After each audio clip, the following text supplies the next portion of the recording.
Oh, Hey, everybody. Take off, hoser. No, hello. don't take off, because we need you. We need you here. This is the stream. It's part of the stream.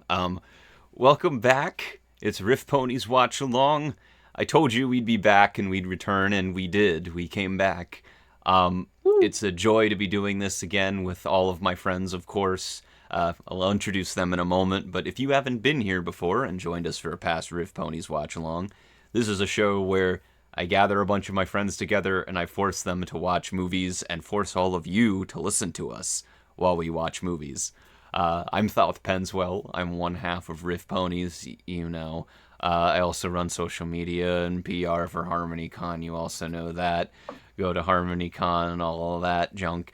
If you're going to ask, no, I was not at Everfree Northwest or at Megaplex or any of these other conventions. But no, Oh, it's great. he was at home crying. I was at home crying. No, I was on vacation, but yes, I was at home crying. You know what? FOMO is real, but we'll talk about that later. Always. But we'll talk about Everfree everything's in a little all at once at a later time. Anyways, I'm Thoth Penswell. Glad to be here. I mean, I'm always here. It's I like I. thought. Oh, thank you. I thought.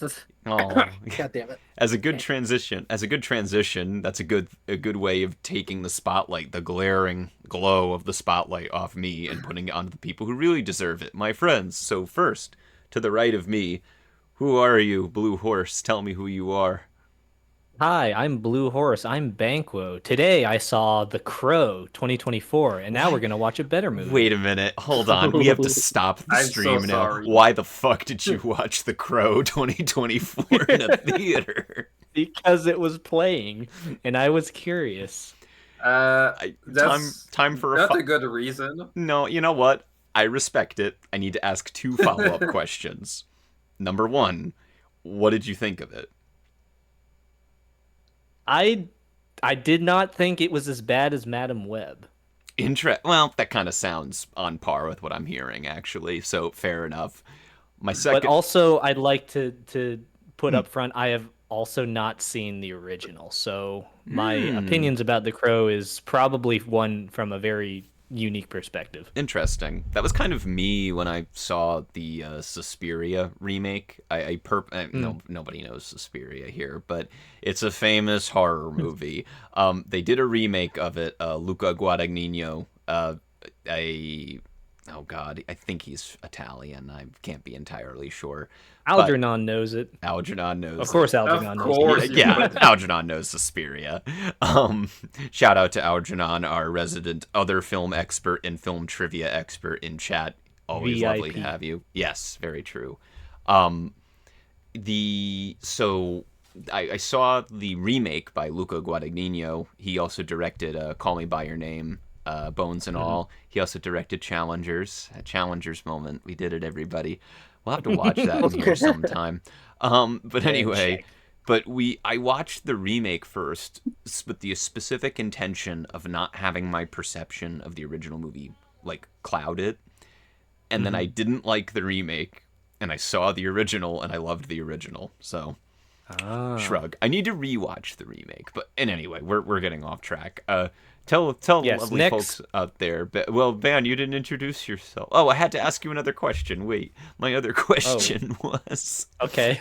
what else was playing at the theater that you didn't see to go see The Crow 2024 instead? Well, it was either The Crow or Reagan. Oh, Okay, fair Ooh, enough. You know what? you You made got the me. right You choice. got me. You I got mean, me. when Reagan came out, one of the reviews I seen Came was, out "Oh, pro. okay, another challenger of terrible films." Another Like, challengers. and What movie I love the idea theater? that's like the third one, like to think like it can't get worse than that, right? Right? Algernon in chat. Unbelievably awful lineup. Agreed. My theater, I don't know what my theater. It's an AMC, but yeah, Hmm. whatever. Any I'm just waiting for later in the month. Who's any Usually next? it's Ooh, I was gonna say anyway. Shout out to great movies playing in theaters right now. Strange Darling, Blink Twice, and Between the Temples. But apparently, according to Variety, there's no valid options in theaters right now. Anyways, to your right of Banquo, it's Minty Root. How's it going, Minty? I'm doing great. I'm surviving thanks to this 3-day weekend. True. I feel that. I'm going to take the extra time to sleep and watch good movies with my buddies. Oh, I appreciate Yay. it. That's what this is all about. Truly. And also, since I'm Canadian, I'm going to be using my Canadian knowledge to explain some of the nuances of the movie. Ooh. Yes. We need your expertise. There should be another commentary track on it that's just the Canada Canadian expert, cut. The Canadian cut. Well, they made a mini-series cut of this movie. That is true. I watched it, and there's not much more. It's like slightly longer. It's slightly packed in like 3 45-minute acts. So, Algernon's still going over The Crow and Reagan Theater. I love it. It wasn't just those two, but the rest of the stuff I had no interest in or I'd already seen. So. That's fair. Now, finally, give it a little bit more credit. That's fair. Yeah, we'll talk more about movies in theaters after movie because I have a lot to say as always. But we'll wait till post show. Finally, also before I forget, happy Labor Day, everybody in both the U.S. and Canada. That's why we picked this film, and also because we all love the film of the evening, except Melody, who has not seen it. But before we go into that, Melody, introduce yourself. Happy Labor Day. Fuck work. Fuck capitalism. Burn it all down. That's real. That's real. I feel that. Hello. My name is Melody, or Silver Melody, but most people are just gonna refer to me as Melody. You may see me at conventions sometimes doing supporting musician stuff.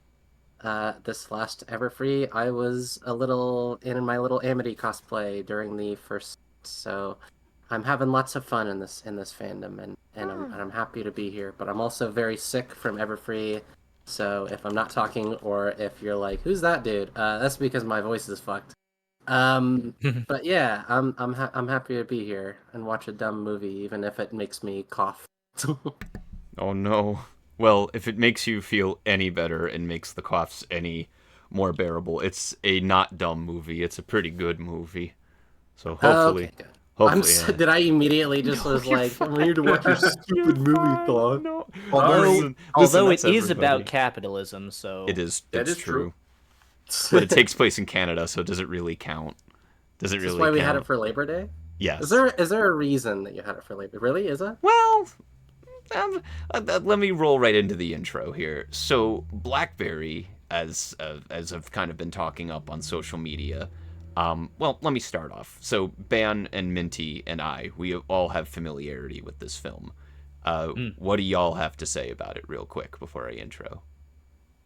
It's a very good movie about something that has existed that you can physically touch or maybe have come across in your daily life, and the origins of it and the drama or exaggerated cinematically enhanced drama that took place behind the scenes of this company. And it was just a fun ride. Everyone performed spectacularly in their roles, and it was just a treat. I think the title sounds delicious. See, there you go. So, given the amount of brand biopics we've had in the latest previous years, this one's a breath of fresh air for a lot of reasons. Yeah, I was going to say that rolls quite nicely into what I was going to say. So BlackBerry came out last year in the middle of a wave of... For some reason, 2023 became the year of product biopics for some reason. We got a movie about the Air Jordans. We got the movie about Tetris. We got the movie about fucking Flamin' Hot Cheetos, which I've heard is terrible. I've heard that movie's terrible, but guess what? It got an Oscar nomination and this didn't, but we're not going to talk about that. I'm going to get upset if we talk about that. Well, yeah, that's a whole other thing. I've talked about that on streams before, how I feel about them. But in any case, I digress. BlackBerry came Oh out yeah, on the in Pop-Tarts movie. oh my god, Unfrosted. Yeah, because Seinfeld says that you can't make funny movies anymore because of woke, and then he made Unfrosted, so there you go. But Well, he's right. You anyways, can't He's make right. funny movies anymore. You're certainly proving your own point. we're talking about BlackBerry. So it came out in a glut. Blackberry Pop-Tarts. Oh no, that's the crossover. No. That's the crossover. But It's crunchy. it came out in the middle. It came out in the middle of a glut of product movies, and the unfortunate thing is that it really isn't a product movie. BlackBerry, as director Matt Johnson, who I'll be talking about a lot in this because he's one of my favorite directors working today, Canadian director Matt Johnson. He also stars in the movie too. You can't miss him. Can't miss him. But he explained it in a bunch of interviews and at a screening Q&A I went to, because I went to a sneak preview of this when it came out because I love his work. Loving the movie was just happenstance. But he basically talked about how he had absolutely zero emotional connection or product connection to the BlackBerry smartphone. He did not give a shit, from what I understood. But what he did give a shit about was not the product, it was about the story that he could tell about people and working as a team and failing as a team. That was where his real attachment to the story came in. And through that, as Ban put very well, BlackBerry is a story about a group of people, a bunch of colorful people coming together from different walks of life, despite how completely dysfunctional and like disproportionate all of them are, and achieving something. And then everything that happens is a fallout of that. I compared it slightly to Social Network, which Minty not loudly disagrees with, but disagreed with. So I'm curious to see how it'll play out. But I know, Melody, you are a big fan of the Social Network. I am a big fan of the Social Network. I have shown it to everybody who will listen, because I just want them to see Andrew Garfield scream at Jesse Eisenberg. See, that's it's me. funny to me. See, that's me, except with Glenn Howerton, with bald Glenn Howerton. But we'll talk about him as we go on. Basically, to put a cap in it before we start, BlackBerry is by a director, Matt Johnson, a Canadian director. He's more independent, but has slowly, with this film in particular, kind of broke into the mainstream. But he was well known for directing independent movies, The Dirties, which is a fantastic debut, like, independent film where it was basically Matt Johnson likes to talk about in his work as filmmaking, he describes it as a magic trick. You're creating the illusion that something is real life on camera, and through the filmmaking and editing techniques, and you fool people into believing it's reality. That's what filmmaking in general is you're showing, what he says, and I agree, is you project something, an illusion onto a screen, and you're like, that's reality. It isn't, but you buy into it. And his filmmaking repertoire has kind of embodied that philosophy, where The Dirties is a movie where he went to a high school that he only kind of had permission to film at, and proceeded to film a movie about him and his friend being high school students, where they make a student film about, like, a school shooting. And then it slowly goes from there. And again, only kind of had permission to film there. Then their follow-up movie, great movies, genuinely. Like, I highly recommend seeking these out. The other one he made was a movie called Operation Avalanche, which the premise of it is that him and his friend are CIA operatives who, through a roundabout sort of way, end up at NASA in the 60s, because the movie takes place in the 60s. It's filmed on film stock, everything. Really, aesthetic is perfect. And the whole premise is that they get wrapped up in this plot where they're filmmakers working at the CIA, and through a roundabout way, they get involved in a plot where NASA can't make the moon landing in 1969. So Matt and his friend have to fake the moon landing.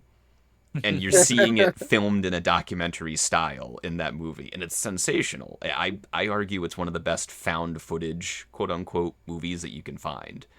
And then he also is very well known for a show called Nirvana, the band, The Show, which is one of my favorite TV shows of all time. I I will say nothing about it. It's kind of difficult to find it, but it is so worth a watch. I would love to do a watch along on here sometime of that. It is for anybody that loves movies, great editing, guerrilla filmmaking. I don't mean that like the animal, I mean like the style. Very much worth a watch. Nirvana, the band, the show. It is not spelled like the band's name. It's going to take too long to explain this shit. Anyways, I love Matt Johnson's work, and it all kind of comes together in a very mainstream package here with BlackBerry, where he loves improving. He loves making something look that is being filmed, make it look like reality. And you'll quickly notice, anybody out there who also hasn't seen this movie before, you'll quickly notice it looks documentarian. They want you to think it's real.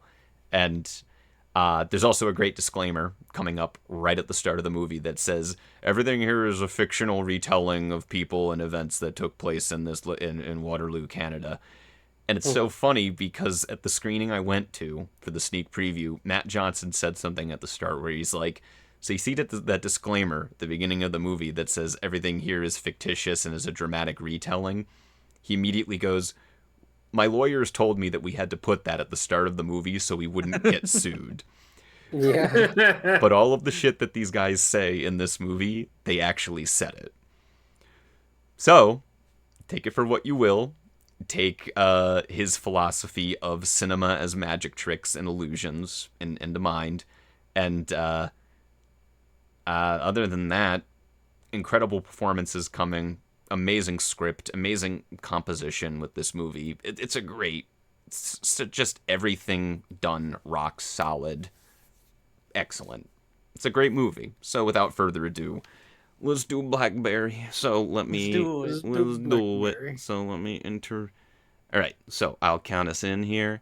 So we're going in 5, and everyone out there, for any of you who may be sitting there going, what the fuck, you're not showing the movie. Number 1, I'm not showing it on Twitch. You all know. All of our usual people know. We don't get sued. So we don't get sued. Not that Twitch would.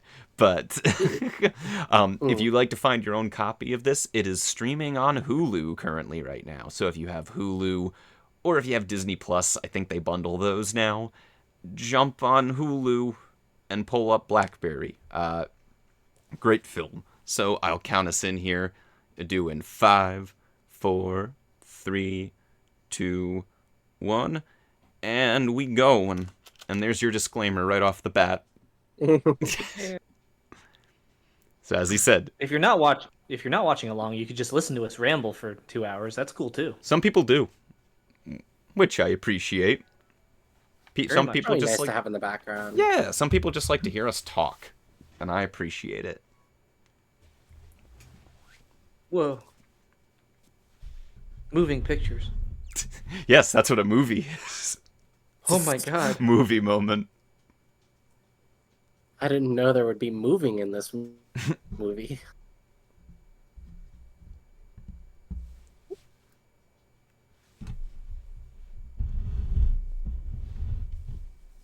That's a lot of logos. I can already tell I'm gonna love this. The soundtrack for this. It's a great soundtrack. Social Network also had an incredible soundtrack. Come to think of it. It's true. Oh, Trent Reznor, Atticus Ross. Fuck yeah.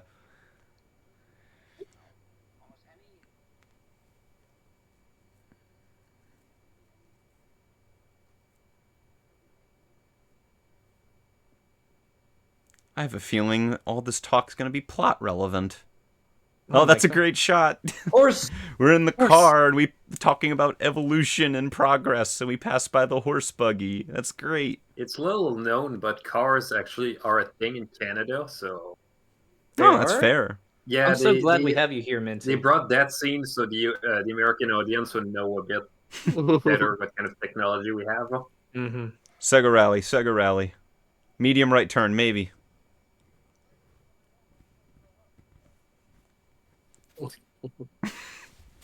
So anyone doing the tier list at home, there was a horse on the screen, so you can put that in. We did get horse as moment. Horses tier of movie tier list. We seem to have had horse moments in every single one of our movies thus far. We could use a bingo card for sure. I'm I telling like you, they real had just horse. 2 people at the table next. So I'm telling you, I'm keeping a spreadsheet of every movie I see this year with is there horses in the movie? Dude, you just parked up. What are you He reading? sees the Oh, camera. Melody, you went, oh, hi. Oh, God, he saw us. It's Dennis from Always Sunny. It's The Office. Wrong show. He's not on The Office. He's on Always Sunny.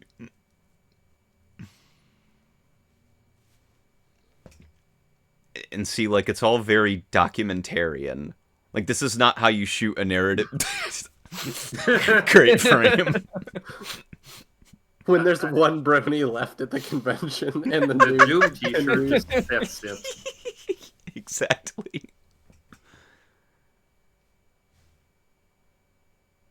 You ever been in a convention to Tuesday to day 5?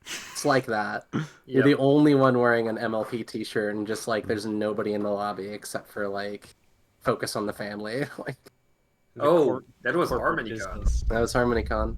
Yep. Although I say that, but I wear pony t-shirts at work a lot. Yeah. He's I'm not in the kind of job where wearing a suit makes sense. So He's identified it. yep. Ooh. Foreshadowing. I was gonna say, it's always relevant.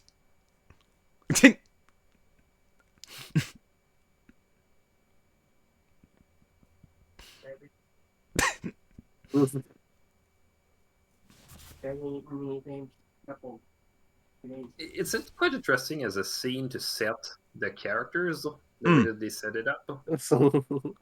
Yeah, we're getting all of their personalities here. You get these characters from this alone. I love how clumsy they are.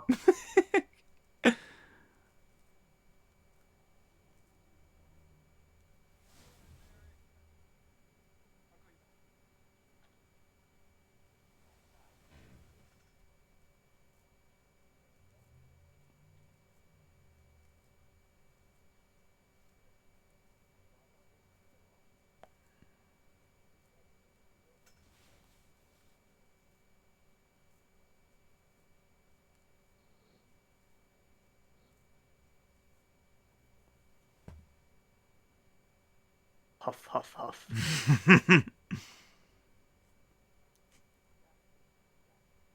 Yeah. Yeah. Oh. Oh man, we all got bamboozled there.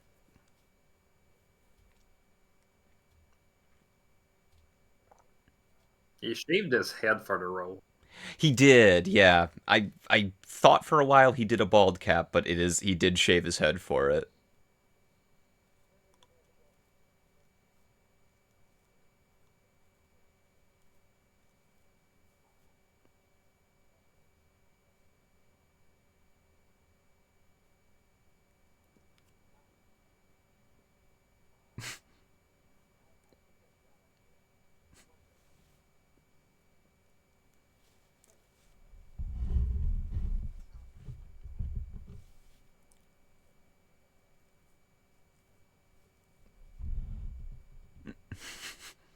We're paying him an exposure. The business people are doing business things.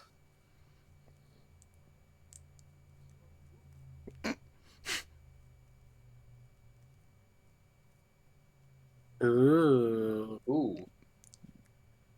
I looked up Howerton, and dude looks 20 years older with a bald head than he does normally. He does. Okay, so real quick, Algernon says we're about 10 seconds ahead of the timer. I apologize for that. We'll pause real quick, just so I can catch up. Readjustment. Yeah, it might just be a thing on Hulu's end. Okay, now we're going again.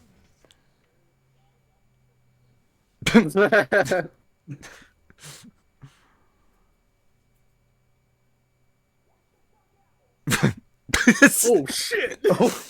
Same. It's quite tense. Same, Matt. Just Oh, the so beginning of a pitch. Melody and anybody else that doesn't know, the guy in the Doom shirt, That's the director, Matt Johnson. Oh, wow. Yep. Oh, yeah. That explains a lot. Is he Oh my dressed god, young, yeah. or is he genuinely just like that young of a director? He's pretty young. He's on the younger side, yeah. Also, the headband is not based on anything the person was on. Apparently, the guy was just so secretive that Matt just said, "Yeah, I'll just YOLO the whole thing and Just make it up." something up." What did they wear in the 90s? They wore flannel on their heads and on their bodies. They just all wore flannel and Nirvana t-shirts. Also, Algernon, let me know if that helped the timing a bit more. Sorry about that.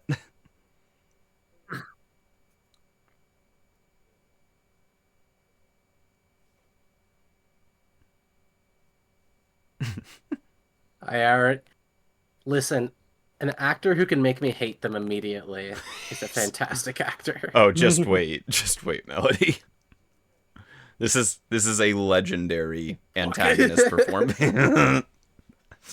Me running panels at conventions. I'm just thinking about you just doing a panel with paper slides instead of using technology. I've done that. It was called How to Watch Movies the Right Way.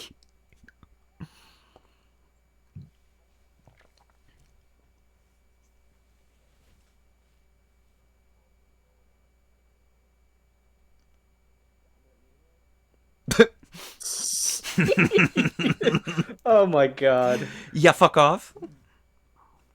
One of the reasons I'm terrified of office jobs. I just love how it's just clip art he printed.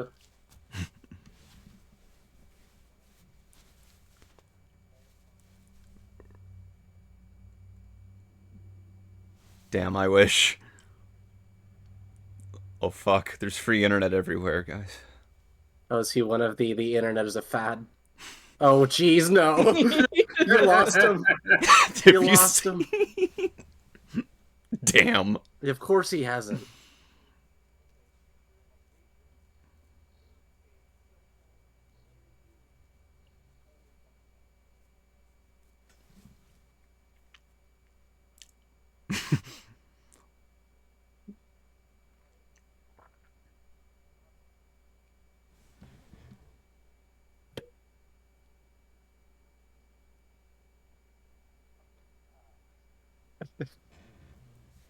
Oh, gotcha, Algernon. Hopefully our timing is goodish still.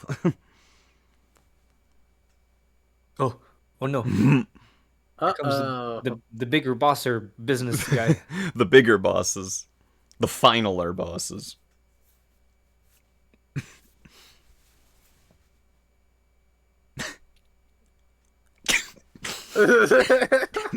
Yes. That is my reaction as well. I will cry.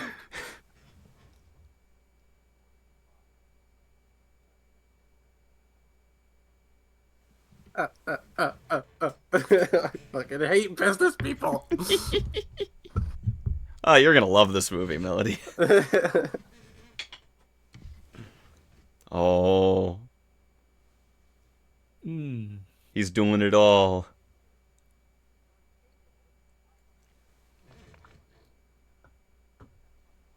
R.I.P. my boy Callahan.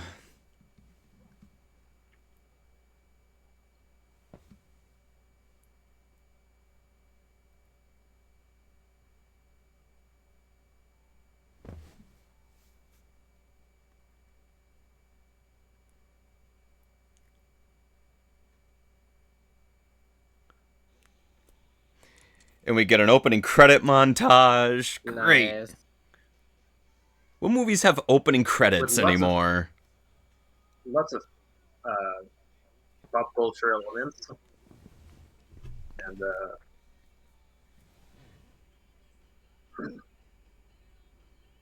It does make me appreciate how much nerd has become mainstream in current day. we're finally no longer locked in lockers. Because, like, what kind of a question would that be in the 2020s? Have you seen Star Wars? I was gonna say, Right. not for nothing, my supervisor at my office job, he fucking loves Star Wars, so there you go. Right. Yeah. The fact again, the fact I was 20 years ago, I was a spit away from someone going, no, I have no idea what Star Wars is.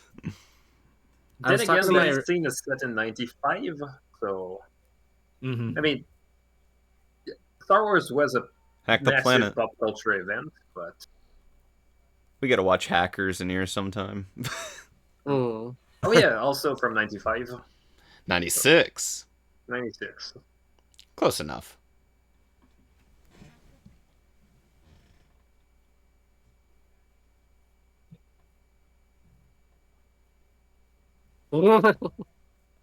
Fun little detail here.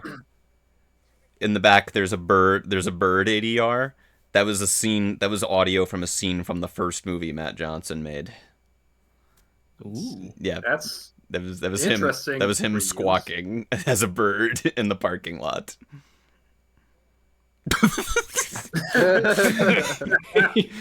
He hasn't seen Star Wars and he's bald. The bald discrimination is crazy.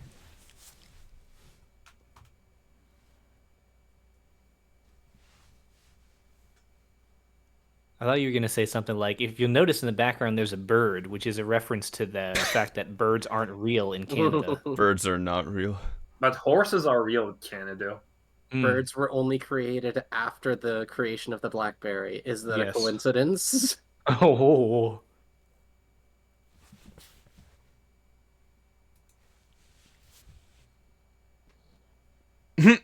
All right.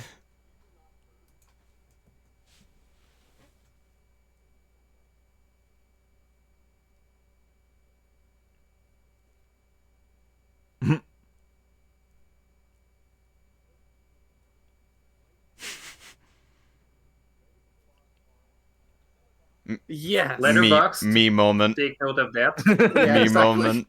They got you down to a T. Damn it. I want to be Matt Johnson.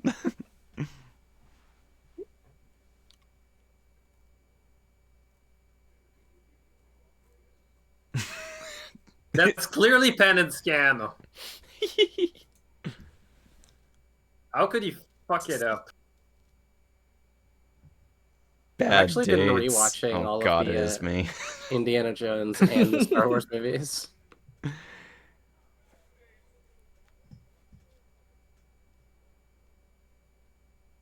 That's just us. Phone. Me mail. Aw. Oh, Mike, don't be sad.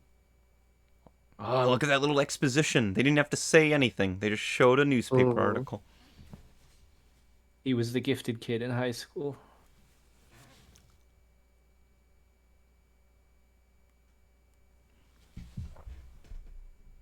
Uh-oh. Uh-oh.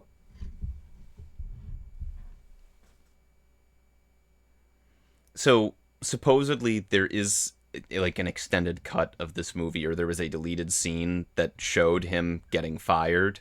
But showing it this way, you don't even need it. You just get it. Just from the box and the way it's all lit. You get it. You know he got fired. He got in trouble and got fired. Don't even need to see it. It's great. This guy is going to become the, what's his name of McDonald's, where it's like, we're not in the food business, we're in the real estate business. You're thinking of Michael Keaton. The most Michael Keaton. No, it's Roy Kroc or something. The founder. I don't know. I never saw it. I will honestly, sometimes if somebody just answers something that I don't know the answer to, I'll just nod my head and go like, that was it.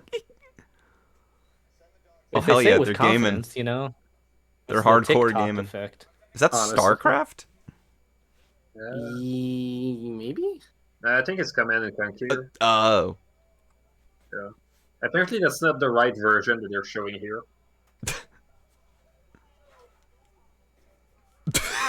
Oh, shit.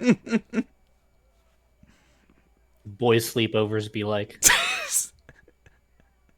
Halo LAN Party 2002 be like.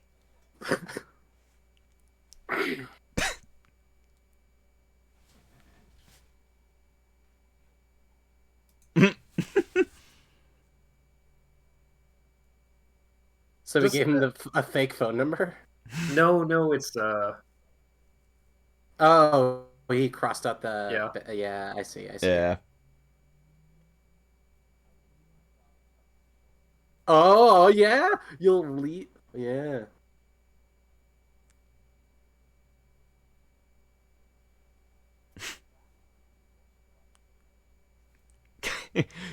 You guys got guts. Oh, okay.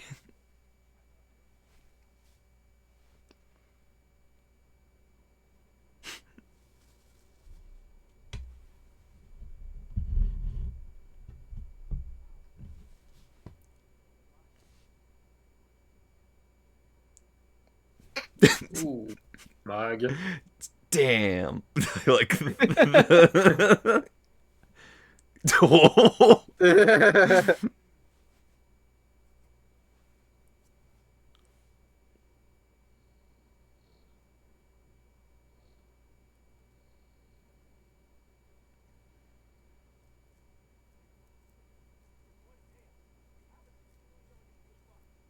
I don't think they have a $16 million deal with. Yeah, I was gonna say.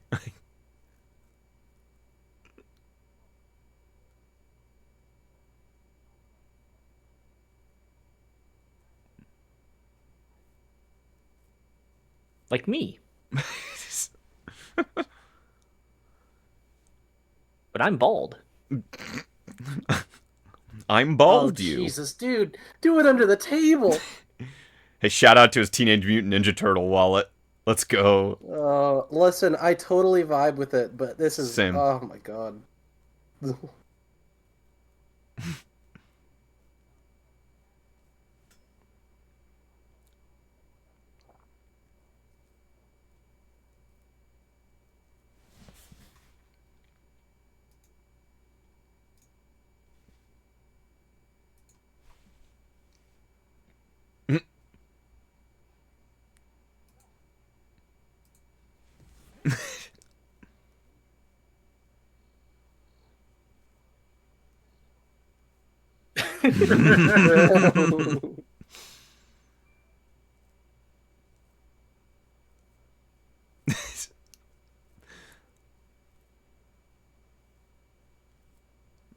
Damn, Canada moment.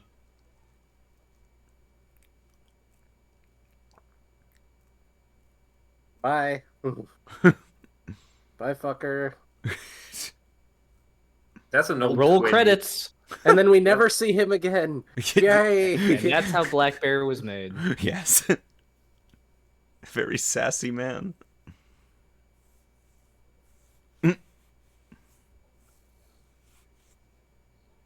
Oh my God. He backsassed him.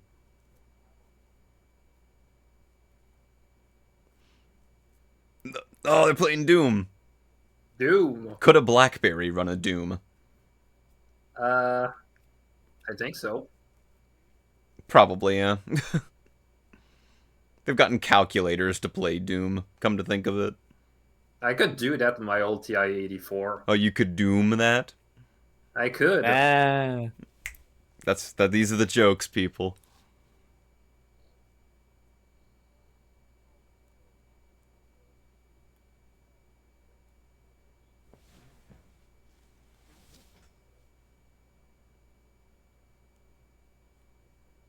You got He's this. nervous on phone calls. He just like me for real, for real. Yeah, I was about to say I would never be able to do this. I make fun, but I wouldn't be able to do this. That's a pretty like that's quite a long take to make it uncomfortable. Yeah, It the feels uncomfortable. really long lens, yeah. And he goes out and in of the frame as well.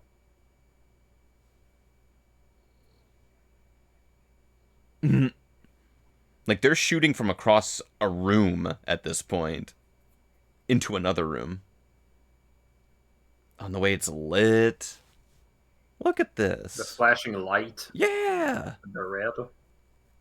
It's so intense. And all the boxes behind. Just to put more emphasis on the fact that he has a lot So God, that really was such a wonderful shot, actually.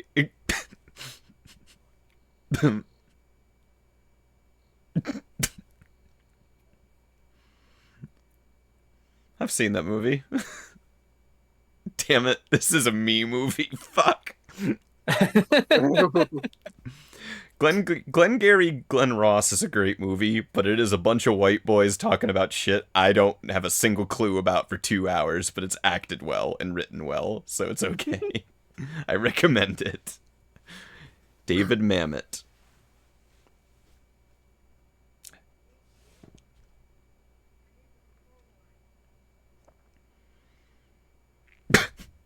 oh, This will not stand. This will not. that's See, whatever those words mean.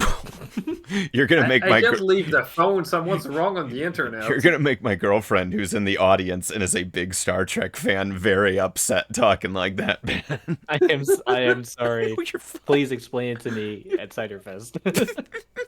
She will. He has a point. It is sketched out. You need a bully in your team so he can protect you from other bullies. That's kind of what this movie's about. You're not wrong. That was my takeaway. What if we ran a company on bullies?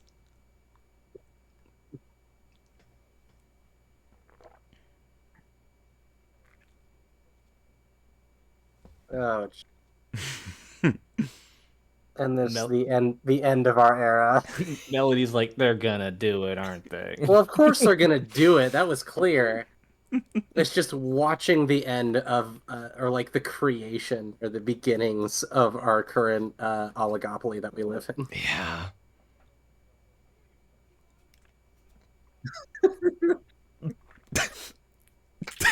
That's me.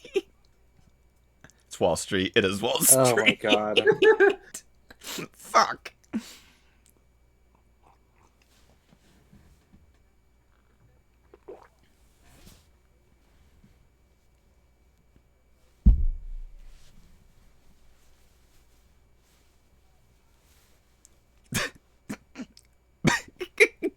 Jesus. Oh my god. Ironically, he's being a good friend and trying to make him feel better, but this is so awful for a person with like anxiety, especially phone anxiety. Mm-hmm. At least for me. Look, he's watching hockey. He's Canada, man. Which hockey match is this, Minty? I'm sorry. Holy shit, that's my team getting. Oh, they said scores. He fooled everyone. I wonder what that wait could a minute. mean. What I said was not a joke now. What hockey match was that?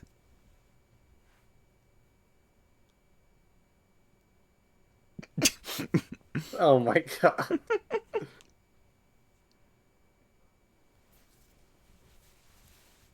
He's got a cheat sheet. Oh, fuck.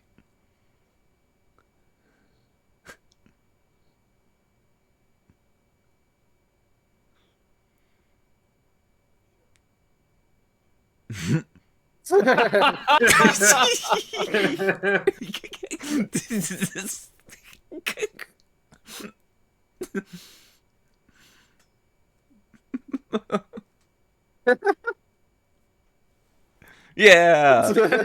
Let's go. We did it, Way boys. to go, Mike.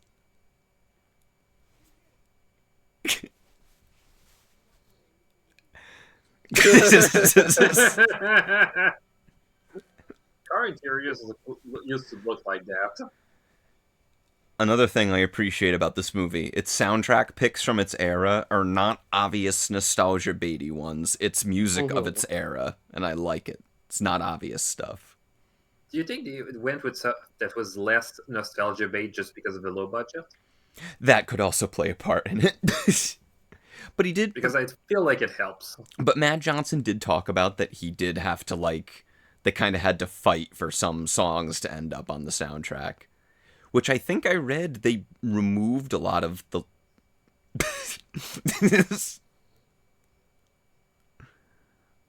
Oh my god. I'm not. Oh, Glenn Howerton's so good. So good in this.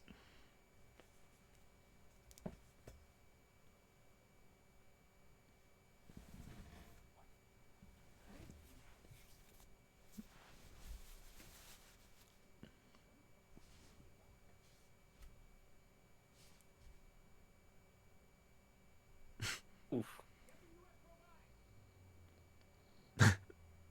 Oh no. Someone out there? They're up. And See? Oh my god. See, Melody?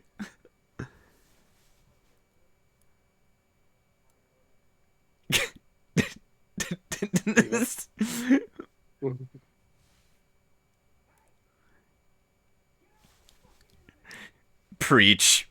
Preach, Yes, Dad. Glenn. Get their ass.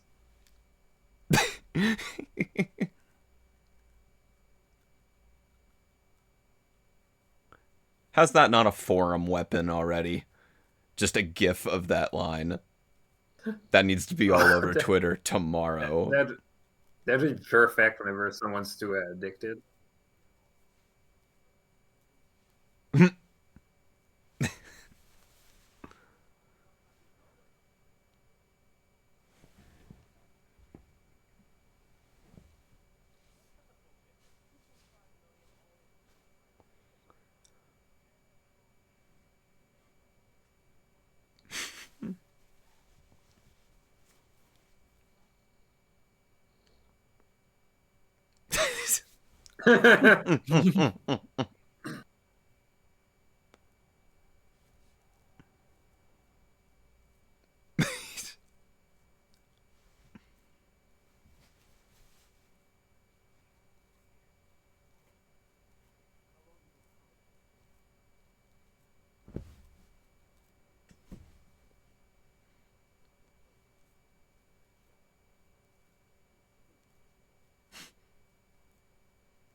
Mike's not doing that.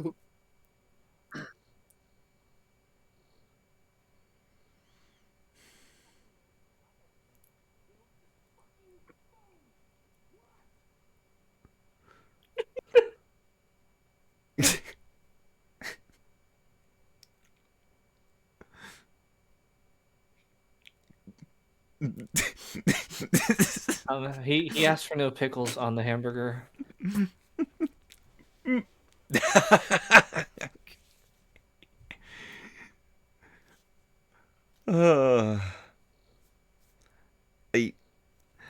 I think I wrote it once. Glenn Howerton in this movie has the screen presence of like Godzilla in this movie. Yeah. Just like a kaiju. Whenever he runs into a scene, everything is on him.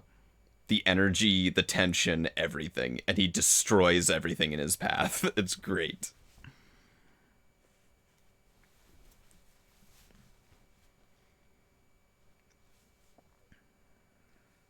The 5 stages of grief immediately. In 1 second.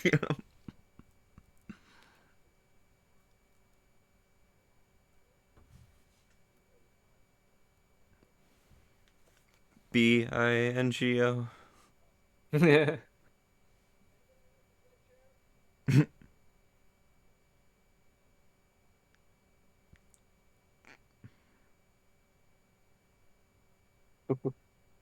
Everybody's gaming, but Mike's working.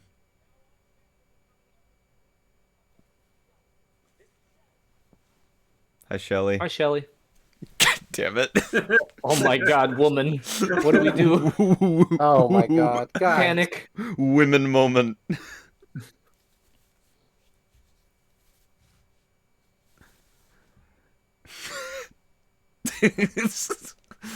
Just a panic attack. Was he trying to fix the phone? Oh my god. He was. Oh, that old screensaver.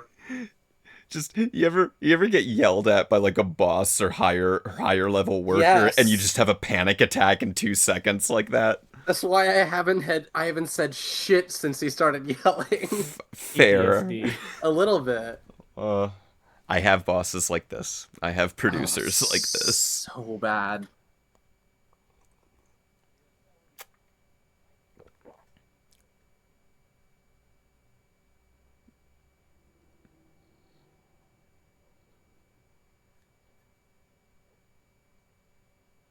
And the prom's tomorrow. I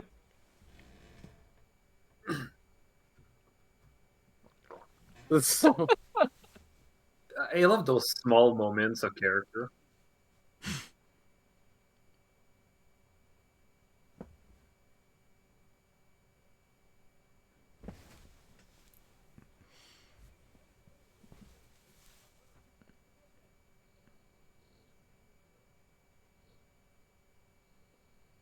Oh shit. Uh-oh. He's gonna kill you. He is actually going to destroy him.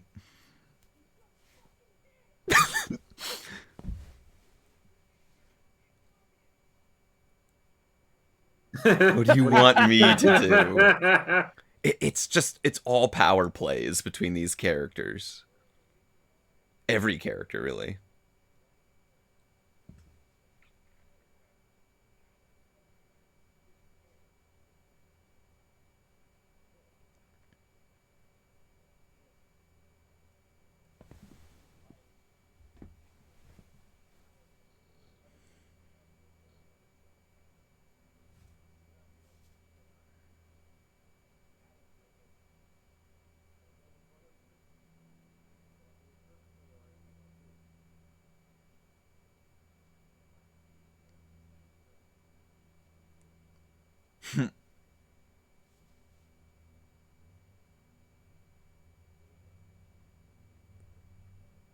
Damn. Oh, he sassed him back. He got him pretty good back, though.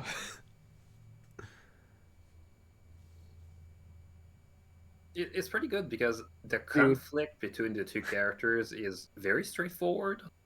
Like, he's a perfectionist who's not given the opportunity to be a perfectionist. Right. With a guy who's impatient. I was going to say, it's kind of like the struggle between the very classical definition of, like, a businessman and, like, an artist. Jim knows the business end of things and, like, the reality of it. But Mike is, like, the dreamer artist, kind of, like, it needs to be perfect kind of thing. It's the current struggle in the gaming industry between the coders, the programmers, and management. Yeah. Again. And if they just did a point-by-point biopic, they would lose that whole arc. Just because they try to be specific of a specific product. Right. So. Well, like I said, like Matt Johnson talked about with this movie, he didn't give a shit about the product, but it was the story he could tell. It made for a good story and about like great characters. And that's probably the difference between this and all the other fucking product biopic movies last year, is that they were about very superficial. This feels real. Ninja Turtles. Let's go. There's a plan for another BlackBerry movie that's going to come out? Mark Wahlberg's producing a documentary or some shit. Because I kind of want to compare how that one's going to fare, because I feel like that one's not going to be able to hit. I will say this movie isn't too accurate to the, like, 100% adherent to real history. Some things are embellished. Like, this guy that Matt Johnson is playing he was a real guy, but this was not him.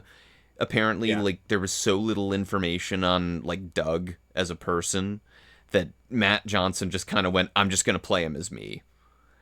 But in reality, they were all very different people, and I think the timeline that's depicted in this movie is a bit more stretched out. But, like, you don't give a shit. This is such a good story with such vivid characters, and, like, every scene, the way it's written and acted, it feels alive, you know? This doesn't feel like a fake Netflix movie that this would be, you know? The fake Netflix movie version of this movie would be dull and would not be shot this way so interestingly, and the characters wouldn't, like, pop like they do in this. Because we haven't even met the rest of this cast because... Oh, hold on. He's quoting Dune.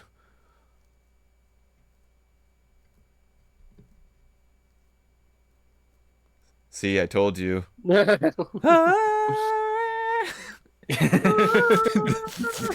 She started singing after he's... This guy is a fucking cokehead if I've ever seen one. Probably. Oh, of course, business. I've seen Wolf of Wall Street. He does more than coke, my friend.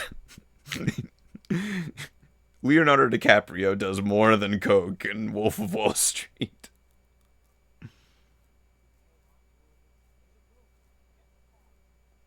Damn. He's a goof and a doofus. And a poo-poo pee-pee head. Oh, I'll bet you went to Harvard. Oh, yeah, that's a really great idea. It doesn't sound sociopathic. Fuck friendship, it won't make you rich. Oh, no. It's a shot that just says so much. It does. I mean, it's very funny and silly, but also it's really powerful, and, like, if you know the context. And it's cinematic. It looks visually neat. Oh, that bell phone in the Air back Canada. is so... Same mic. Jim has such a surprising amount of patience for Mike's bullshit, but just none of oh god, what was his name again? His friends? Doug. Oh, Doug. Doug. Doug. Yeah. Like, he'll fucking kill and eat Doug, but, like, Mike, I think he just sees as this golden goose. Oh, that's a different film. I was going to say 90s NYC B-roll. It's okay. It's a period piece. Because they can't show outside right now because this movie's so low budget that they couldn't get everything in New York City. They probably couldn't even have filmed in New York City if they wanted to be honest. They would also have to superimpose... Oh, dude! Oh, no. Yep. Dude, Come button on, up Mike. the shirt. Button up the shirt, be fine.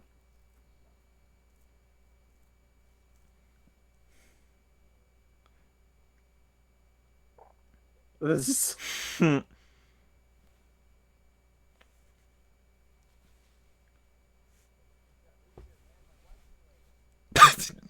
Oh my god, dude! What a dickhead! Such an idiot. Oh my And God, yet he moves. that's so perfect. Oh. Oh my god. He's gonna leave it. Oh. Oh no. Yeah, that's not gonna work. But that is like the most cutting thing Mike has said so far between the two of them.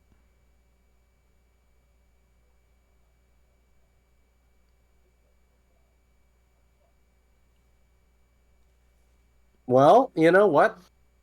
That's the most honest thing you've ever said. It's true. Well, They fired me because I was too bald. Too bald. We need to put a tax on bald people. Mike. Oh, Jesus. Mike. Oh no, Mike. You're fucking up, Mike.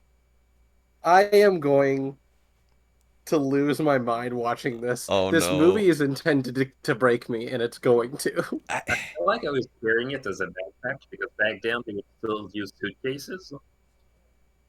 So He's adorable. I was gonna say in the 3-piece suit with the backpack, he's adorable. And he's Jay Baruchel. He's adorable. Oh God. Oh no. Oh my God. All of this.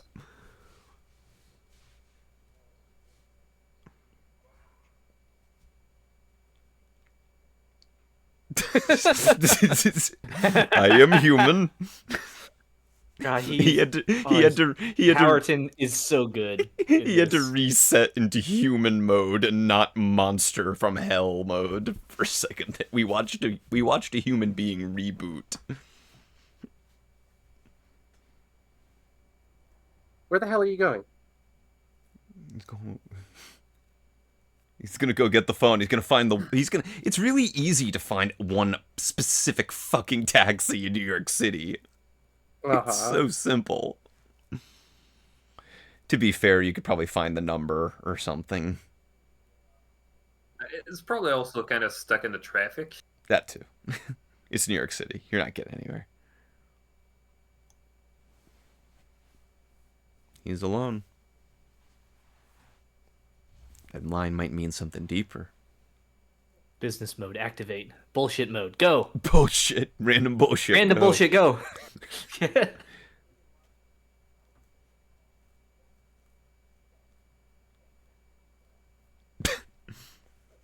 Whatever the fuck you sell.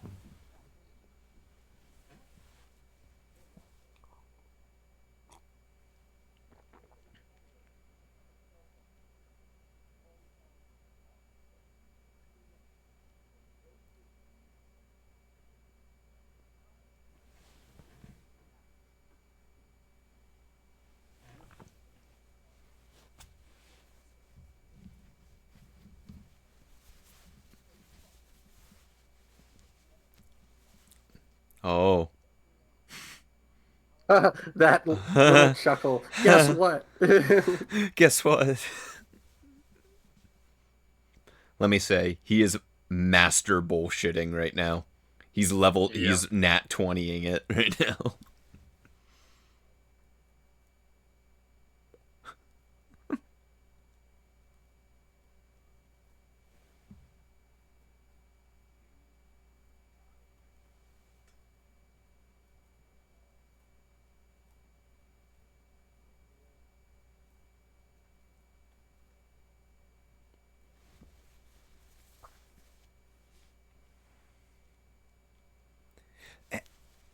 And like the way this is shot is so interesting. Like he literally knocked the movie out of balance just now with like stopping him here.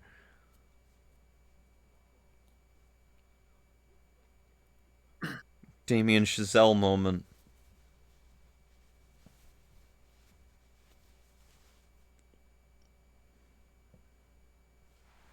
He's exploring all of his options. You can hear it. Oh, Oh, Mike! Mike! Mike! MVP.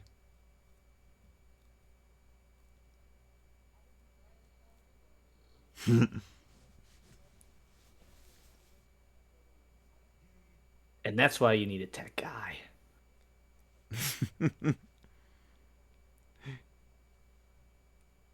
Ooh, damn. Ooh, got his ass.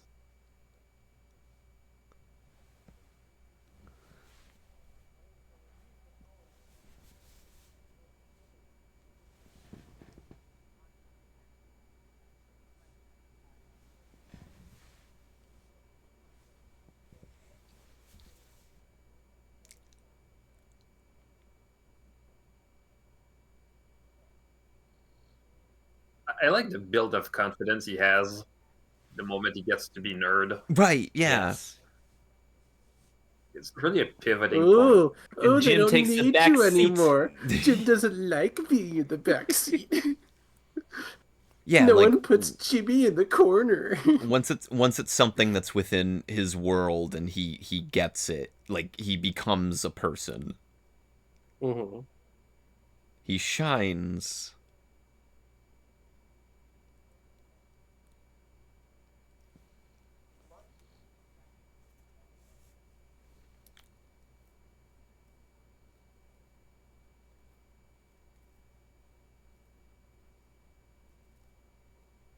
Ooh, there's that music drop. Let's It's go, also nice Mike. that he's pivoting the scene by being on the other side of the Yeah. room. Exactly. Also, you're gonna notice something really funny about that prototype.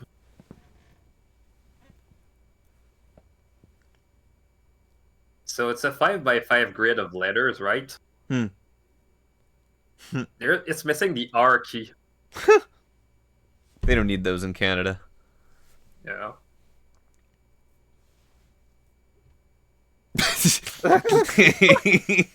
Sorry. See, he hiccuped, which is a reference to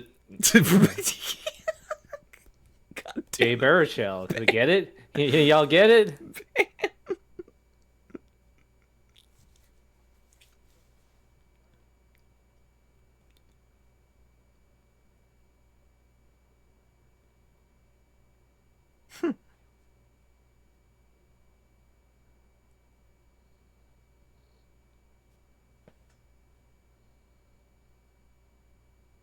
Say it. The little zoom. Yeah, the little zoom, yeah. Yeah. We'd say said it. Roll credits. That was me. That was my reaction. That one lady. Strokes needle drop too. Shout out to the Strokes.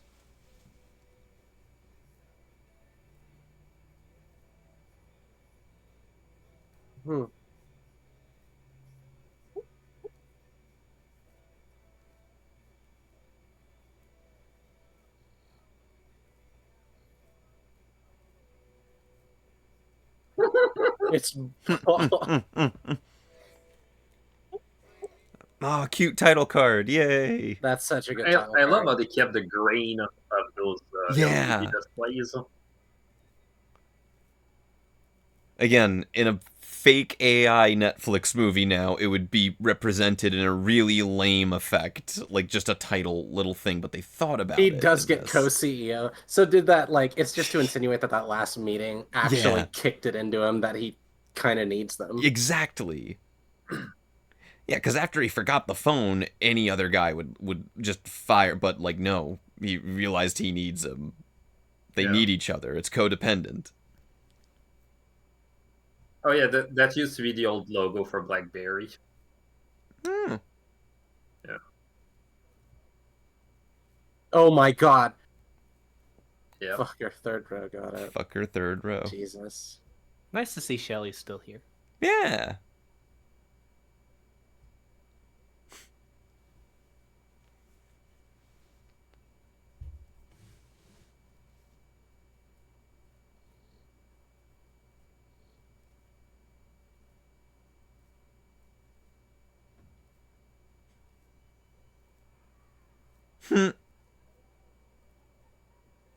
This must have been what Alexander Graham Bell must have felt like. when he made the iPhone. He was co-CEO of Apple. Alexander Graham Bell.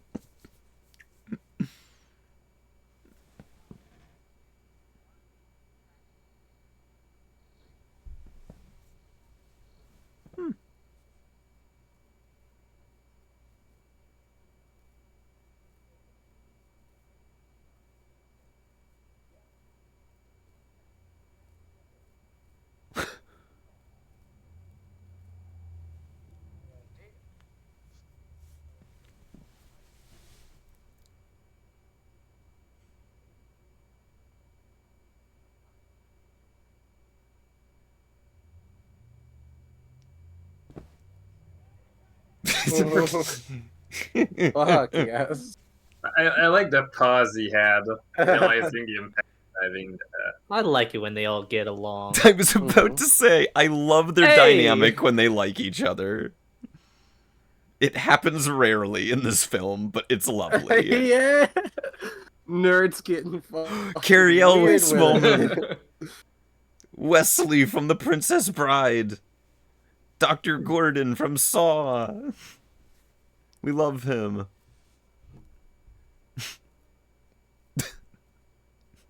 Look at Doug.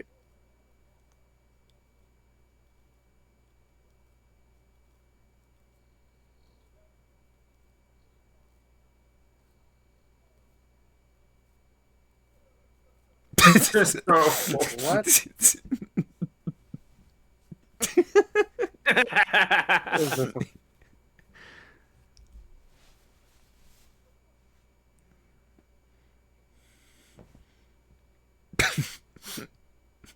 He can't talk between his laughs.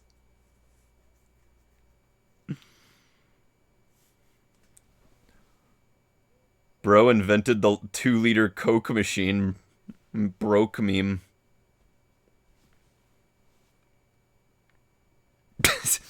This guy is insane. I mean, yeah. Yeah.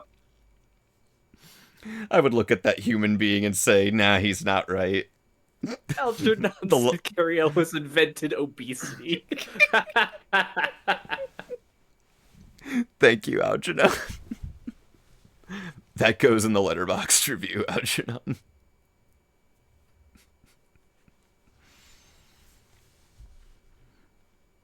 What do we do?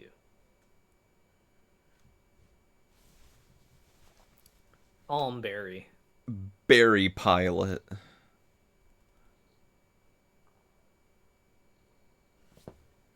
No. Oh. I knew that one.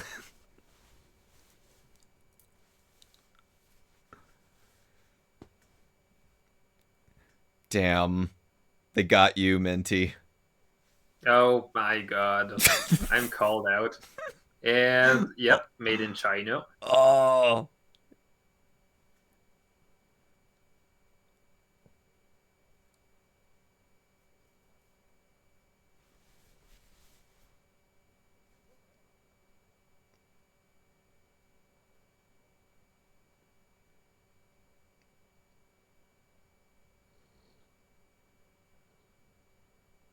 Mac and cheese.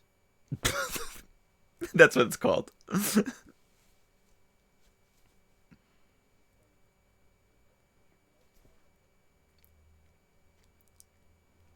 Oh, that's fucking raw. I love it.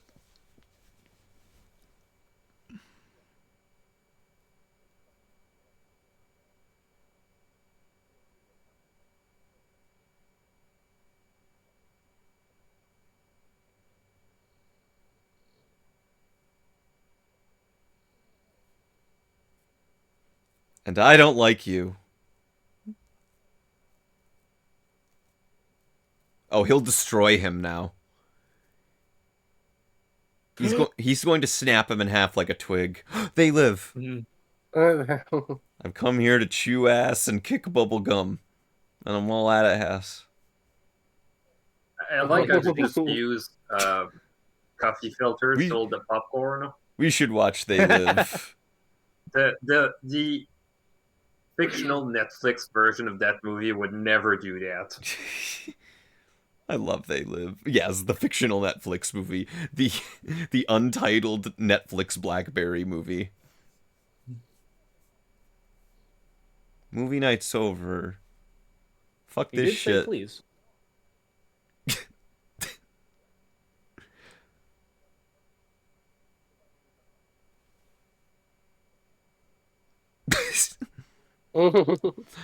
There was bad pizza, okay?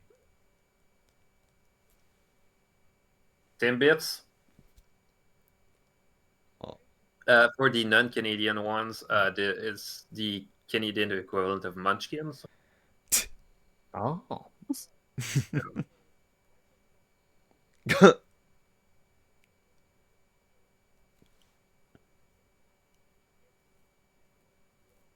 Build more towers. Just install more network. Construct additional pylons. Download more RAM, guys. That website had to exist by this point.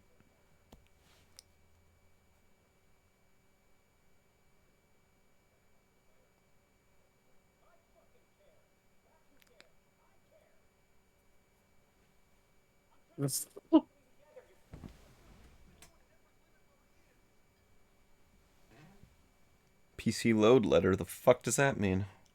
I like if both of them have different reasons they don't want to sell. What? Like Mike is clearly not wanting because they're making them in China, and Right. he sees the quality. There's different problem, motivations, yeah. while Jim just wants a hockey team. Right. Because he's a businessman. He's like he moves in like a caste system here, basically.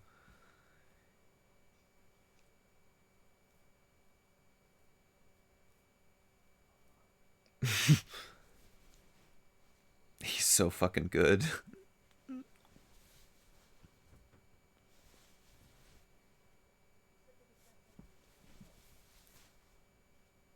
Damn. Ooh. They got you. That quote was Minty. so good they put that in the trailer. They did.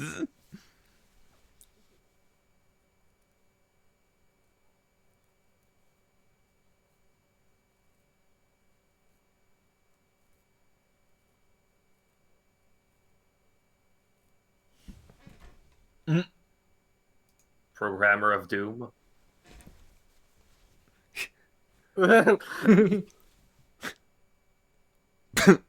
Oh my god. Oh no, no, he is not. No, he is not. He has never played a video game. I like how you didn't even need to say, like, no, I haven't played it. Like, Yeah. Oh my god.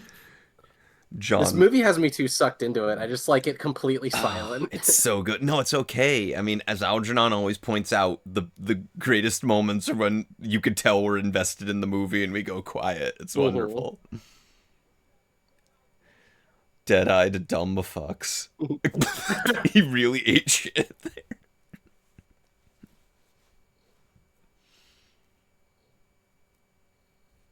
Wes Anderson.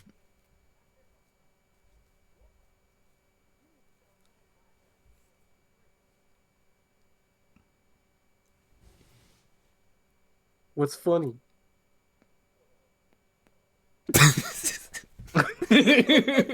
You are such a fucking child. But he isn't, because he's child boss. He's the boss baby. Glenn He Howerton is the boss baby. This summer. They should make a live action adaptation of The Boss Baby, and Glenn Howerton should play the Boss Baby. Yeah. You heard it here Would've first, been- folks. Was it what was his name who played the boss baby? Fucking Alec Baldwin. Alec Baldwin. Alec Baldwin, that's right. Get it? Because he's bald. Win. Get it? Because he shot that person. Ooh. Ooh. it's nice about Hey, he's the a just the fact that Baldberry. you're always on the edge of your seat because you don't know what the hell's going to go wrong. You always have the feel that something, like, we already know what happened to BlackBerry. Looking at that little set there, that they definitely were able to simulate a plane, like a private jet plane, with like a corner of a wall right there. They were not even anywhere near a plane. I think they did have an interior for a plane for later. So I think they just probably got someone to let them borrow it for like. True, yeah.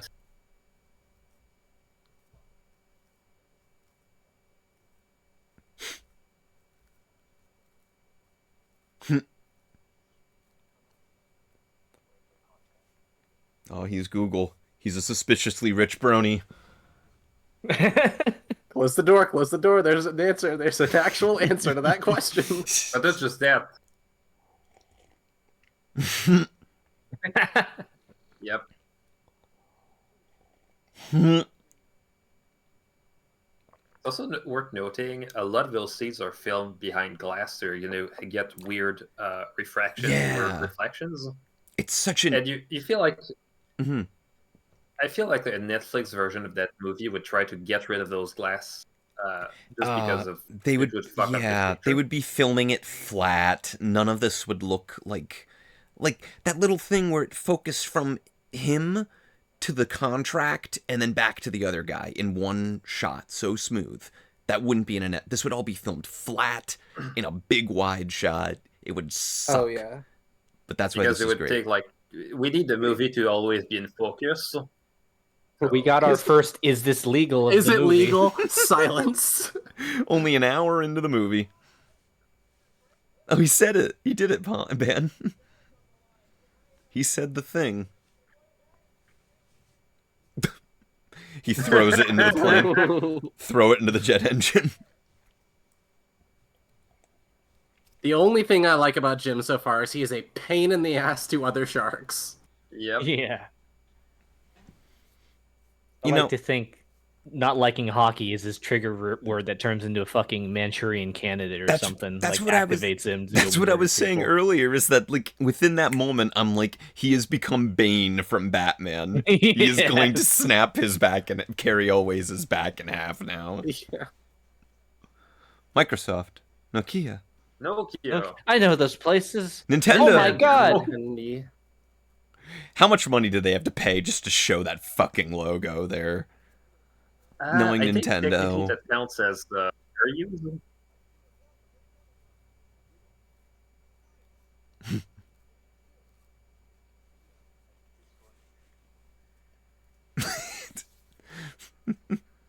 The soundtrack. Oh shit. Challengers 2024. Challengers. The Canadian version of Challengers. Are you every watch along? Are you gonna see if you can worm Challengers into? We're gonna watch it. I'm telling you, we're gonna watch it in here someday.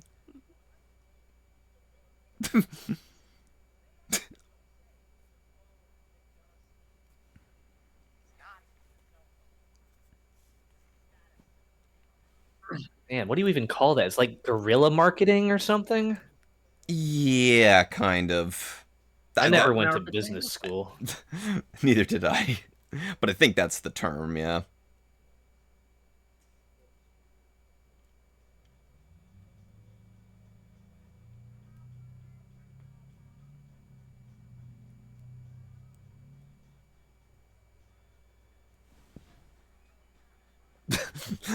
Algernon in chat, I am going to commit stock fraud. Glenn Howard in 2023. You know, I wonder how this movie's going to end. It's going to end with everybody winning. Everyone's going to have a great time. Everything, Of course, everyone's gonna do so Oh. well. You can see the MPEG compression artifacts because they had to take footage. Yeah. I mean, we all still have Blackberries, right, guys? Yeah. I've got my BlackBerry 20. I'm tip-tapping away.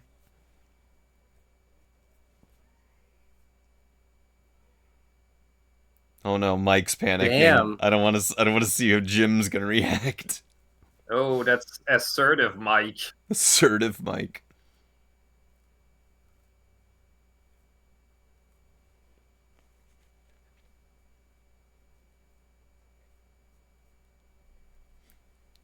Uh-oh. Did this guy voice, what's his name? Flynn Rider from Cloudy with a Chance of Meatballs? 'Cause I fucking know his voice. I think that was Andy Samberg. Jay Baruchel was Hiccup from How to yeah. Train Your Dragon. Yeah. Uh-oh, Glenn Howerton's yelling. Oh no, he's yelling.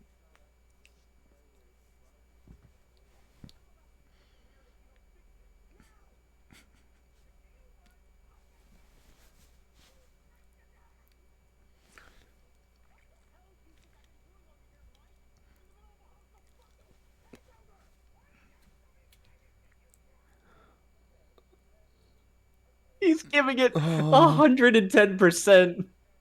Oh, and you can see the blinking red light on him. Oh yeah.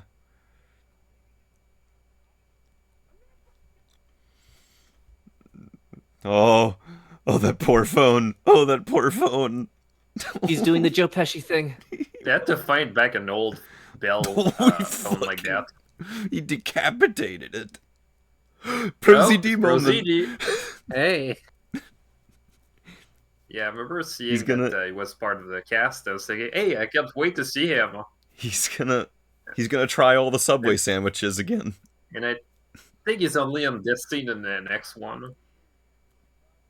Michael Ironside. That's Sam Fisher.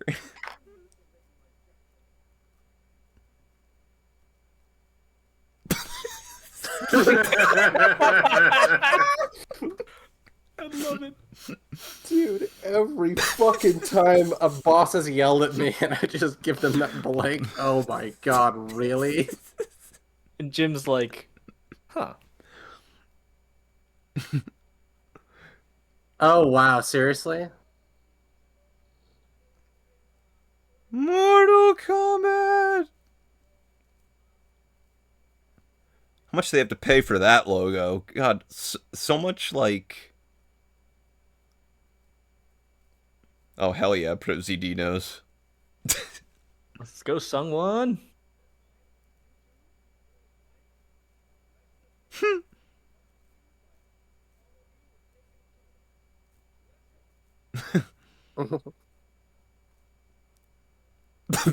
I love Doug so much. What the fuck is Doug talking about? Like, I know what he's talking about because I'm a big nerd, but... Oh.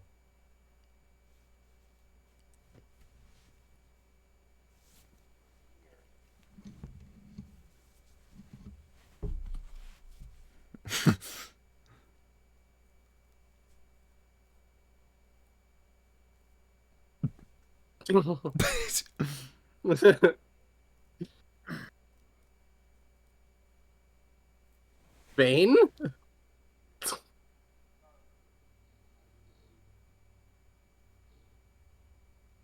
Oh, good.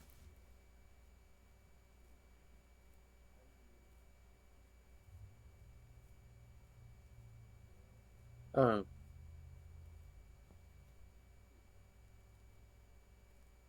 Oh. God, the Oh, delivery of that line. he's gonna kill Mike or kill Doug.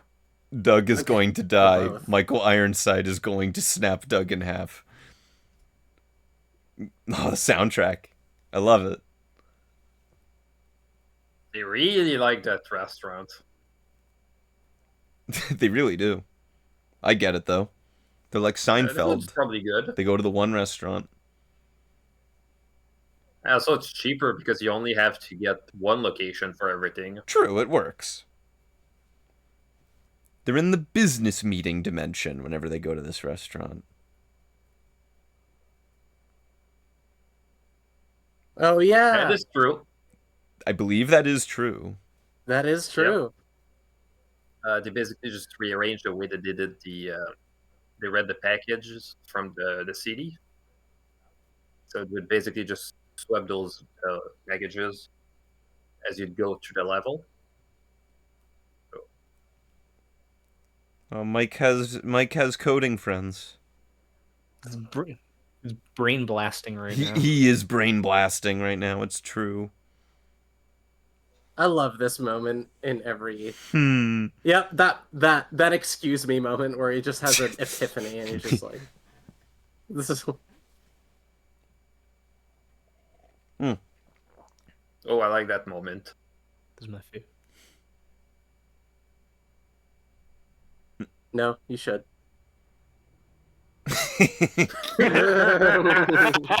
This is a complicated system, okay? God, I love that scene so much. Like Glenn Howerton gets a lot of the credit of this movie, but like Jay Baruchel is no slouch in it either. He really is brilliant in this too. Everyone really is. So many great character actors getting their day in this.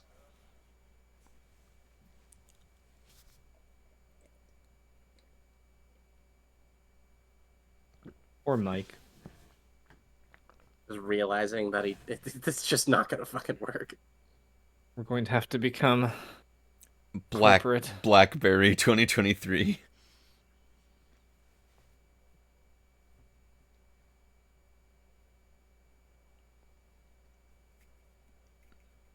Oh, you still have the coffee filters.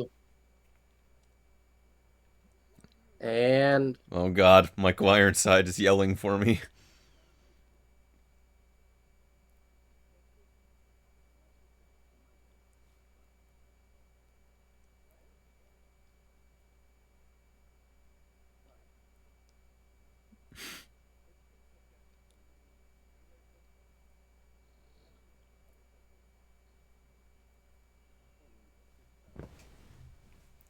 Fuck. oh my god, Boss. Oh. Boss. he's gonna kill you. He's gonna snap him in half now.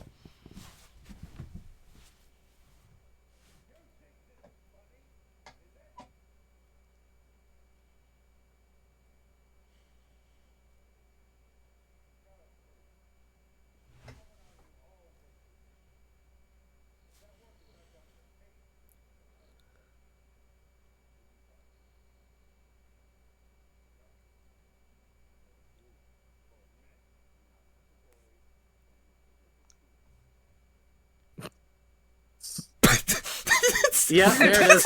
The one fucking woman. Yeah. Yep.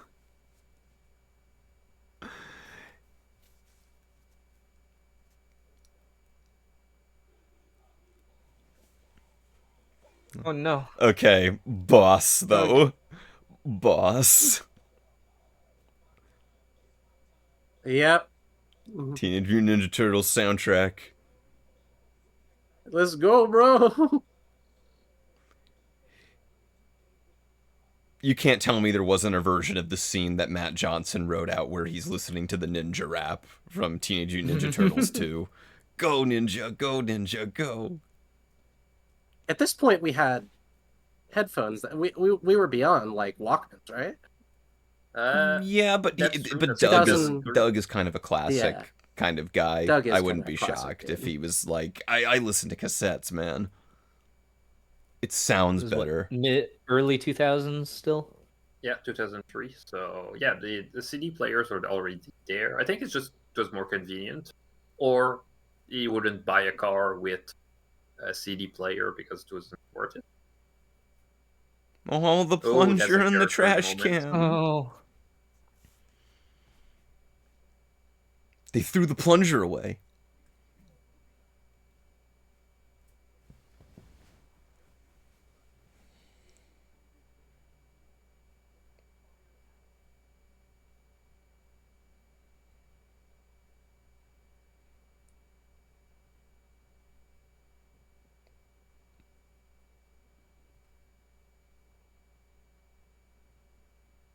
The betrayal. Oh, I was gonna say the silence said it all.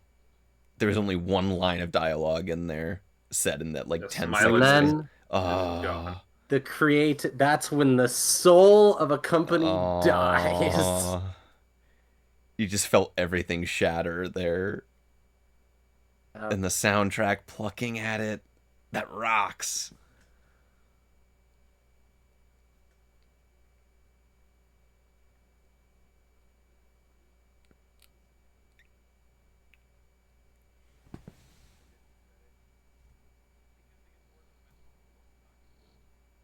No, you moron.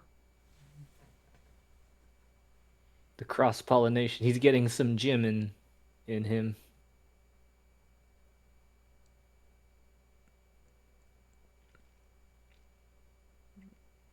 God, what a moment. What a movie moment. It is such a great question. Please Do took you the know headband why off. people do this? Do you know why they put in that much effort? It's because they fucking care about what they're doing. Oh, he hung up on him.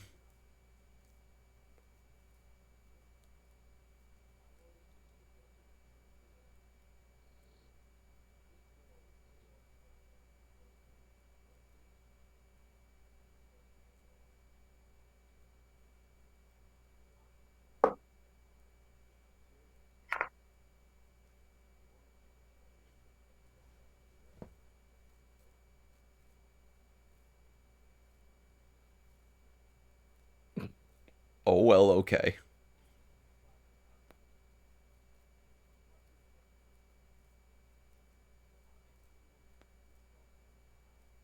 Oh, fuck.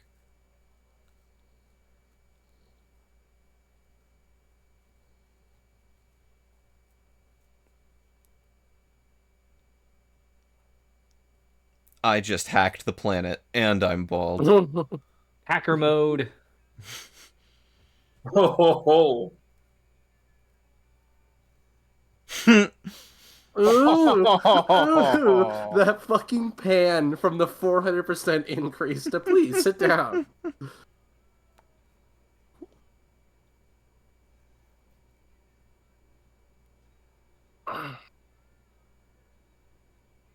They aren't happy anymore. Yeah. This is the fucking reality of just corporations sucking the life out of everything. You bring in the board of directors from some other entrepreneurship board, and it just creates this whole hell. I am so close to fucking spewing my anti-capitalist bullshit here. Rock You're song continues. you're watching Oh the my You god. knew this was going to do this to You're me. watching the right movie, Melody. Because I'm sure Matt Johnson agrees with you. Oh, here comes the glow up. Oh, right. He's an anime villain now. Yo. Anime villain Jay Baruchel. That's what happens when you have gray hair and you're 40. That's That's a scrapped character from Ruby. He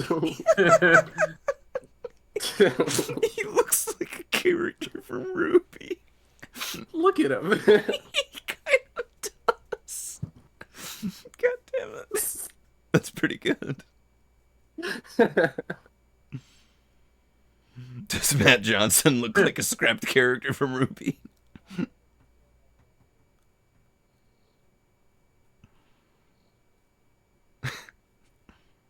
that headband has been there for over a decade. Mm.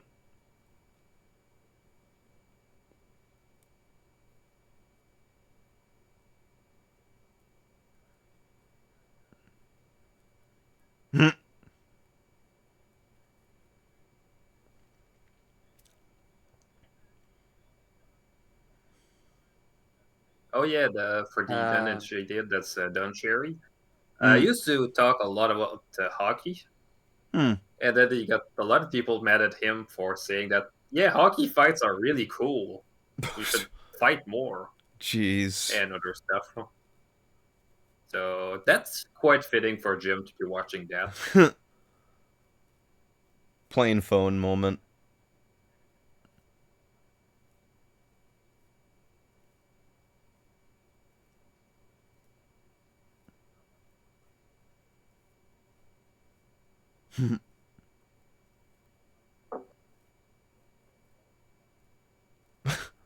We're going to hang up. 2007, which means... Oh, I love this sequence. Ooh. Ooh.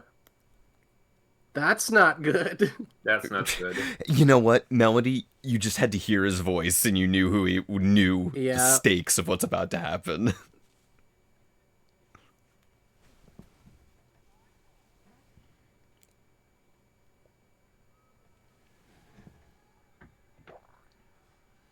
That... My mom wouldn't let me have one, so no. My mom would not let me have one either. I had an iPod Touch, though. That's fair. But that's not Apple's first phone, no. Like, No. I think 2 years before they did one with Motorola. It was basically the iPod phone. But I think they didn't want to compete for their iPod, so you could only have like 200 songs on the phone.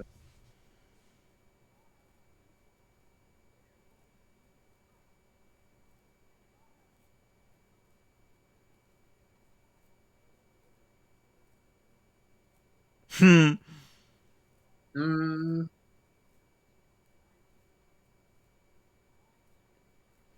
And you know, the thing I love about this scene is that they're looking at this through the projector, the way it's lit, the way it's staged, the way it's scored. Yeah. It's like the monolith from 2001 just landed on top of them here. Mm. Oh no, I was It's thinking about the 1984 TV ad that they had for the Macintosh. Yeah. The way that they just The Ridley stare in disbelief. Yeah, the Apple ad, the one that Ridley Scott did. Yeah, you mentioned. Yeah.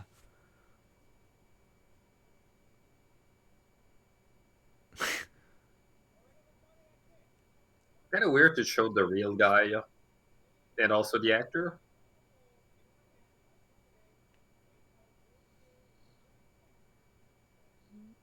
Oh, he's trying to gym mode. Yeah, he's trying. Showing. But he's got all his hair. Yep. That's why he looks like an anime villain. He's like, this is my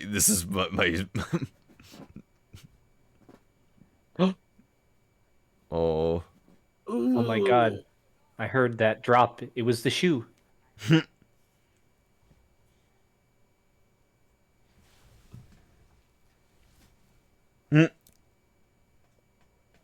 Ooh.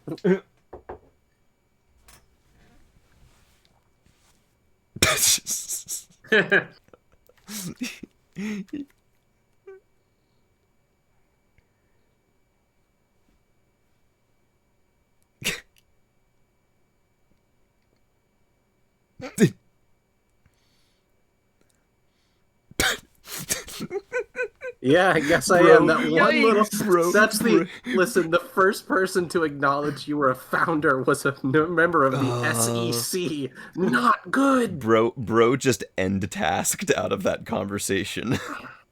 Oof. The whole mood of everything just completely shifted. It shifted, yeah. Oh, oh, good. Now he's gonna. I Oh, like how they held on it. You wonder what it's about. Yep. Then you see the. Exactly. Jim Balsillie, Mr. I Hate Hockey. I'm pretty sure they just CGI'd in the NHL logo on that wall because I it's think there they for a did. single shot. Yeah.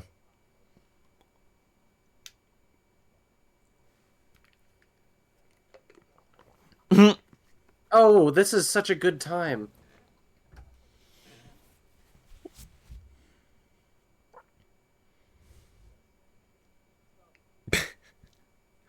I'm buying everything.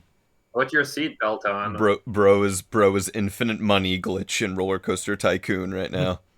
I'm too rich for a seatbelt. I'm buying all the roller coasters. Oh, that one's bullshit. It took until 2008 to announce that. Apparently Apple was not into the idea of big marketplace for applications. They thought everybody would just use the web browser for stuff until they realized, yeah, people want more stuff. And yeah, the first version, you couldn't download apps. You only had the 12 apps that they had included. So you had to do a software update. Jim can't make it. This CEOing. By that we mean not working. Bro looks like a JoJo villain. Like. Yep. He kept the headband. headband. Oh, that He rocks. didn't have to be a villain.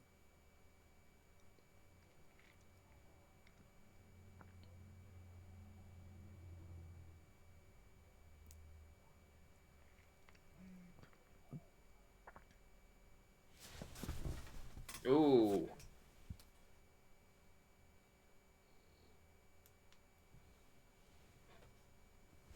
Oof. Never want to hear that. Oh, those two words.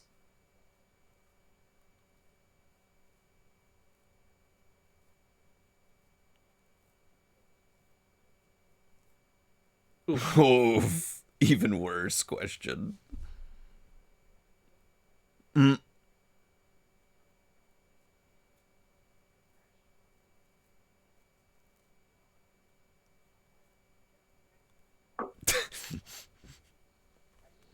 Also, fun fact: the first iPhone did not have 3G. Hmm. So most of it just came down to using the Wi-Fi, which the BlackBerry couldn't do because they didn't put Wi-Fi on theirs. Oh damn. Yep. Mike's trying to Jim again.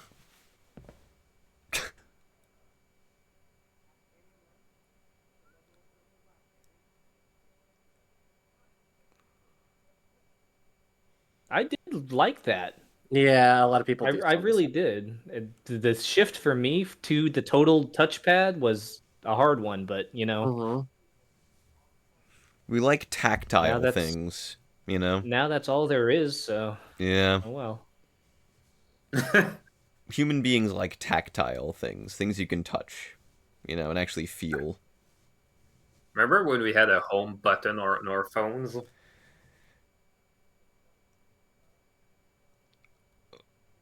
Oh, Mike, baby.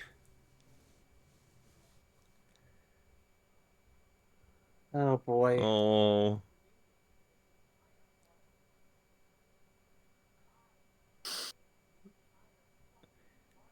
He's trying to be Jim here. Yeah. Like it's not even just like subtly. It's like he is trying to be that.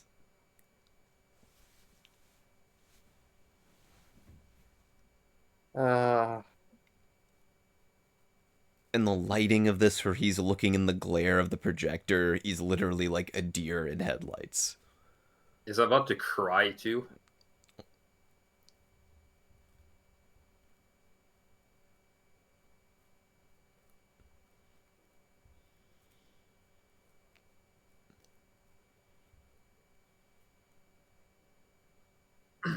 Oh yeah, I'll bet you did. We missed his glowing personality, you know? He just fills up a room.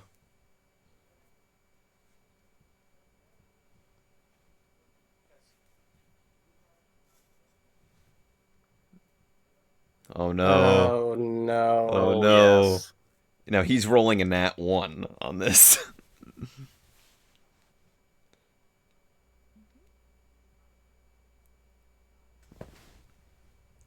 Oh, the soundtrack kicking back in.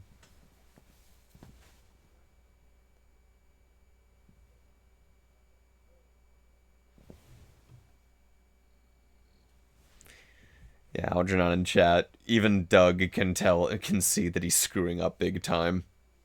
Yep. Screen. Oh Jesus. no. Oh, you're so. Oh yes. This is so not gonna end great. This is gonna end so well. This is perfect. Random, This is random, perfect. random bullshit go. Random bullshit go. I had a classmate who bought one of those phones, Really? BlackBerry Torch, and yeah, he showed me like the whole idea is that instead of just being a regular touchscreen where you just do a gentle touch and that's it, you need to touch and then push harder to click it. Oh, Oh. he did. Kind of like touchpads on computers. He tried the Jobs thing too. It's all But pain. Oh. The whole scene was one of the pain. problems too, they only had a single button to actuate it, so it would only work on one angle. Mm. And then the next version they put one on each four corners to actually make it a bit easier, but it was still horrible. This is interestingly shot too. We had that long shot there.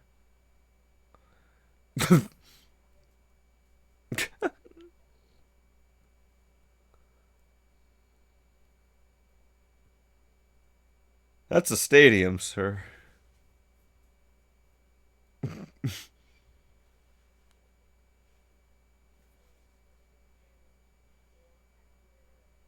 Nope. And yeah, the diagram is the one with the four buttons. Mm. Dude is turtlenecking it now. Oh no.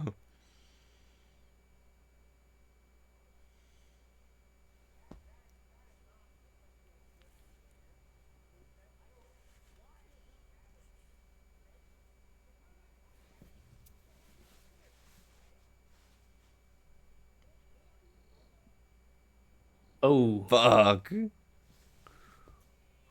Who are you, Google man?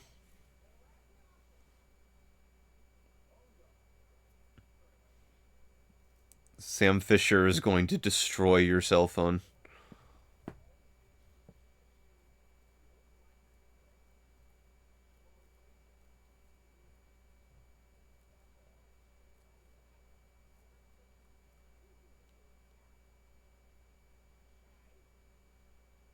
he's losing them. He's losing them.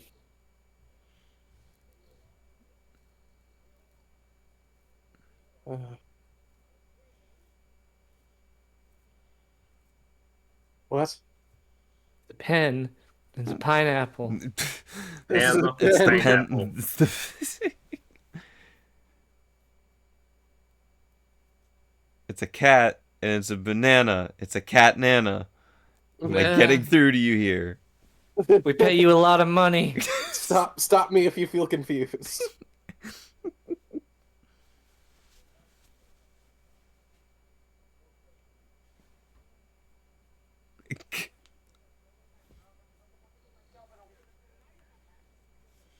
Uh-oh.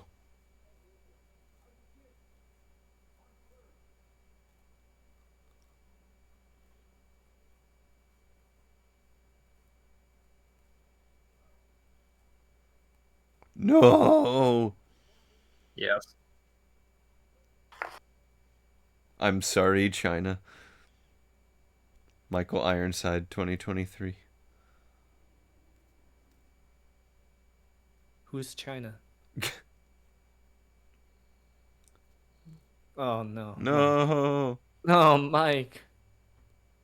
That's like the first thing we saw of you, Mike Lazaridis.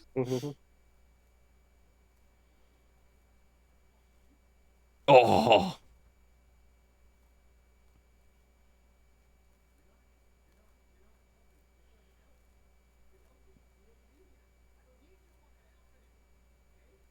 Mm-hmm. Oh no. That's what Jim will turn you into.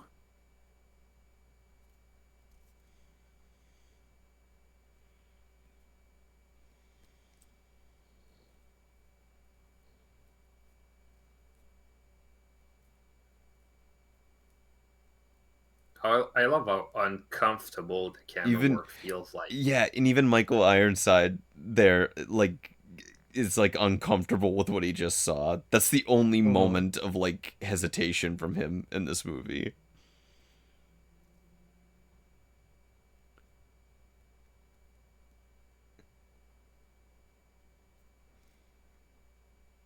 Up tempo electro music.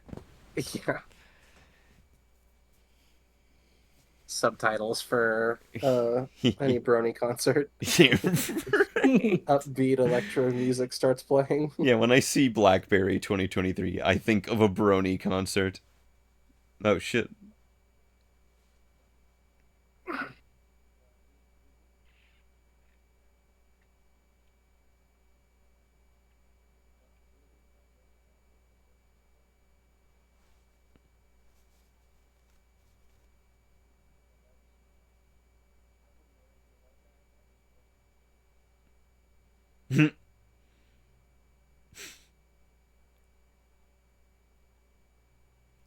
No, never.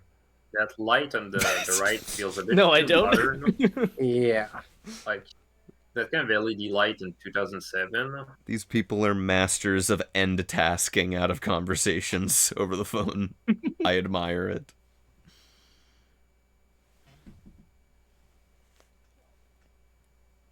Oh. Kill him.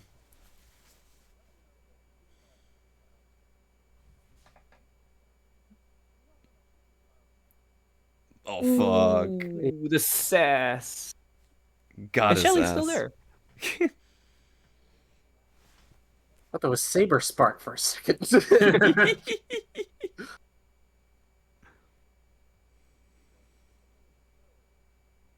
No, don't give her my number. I'm trying to commit crimes here.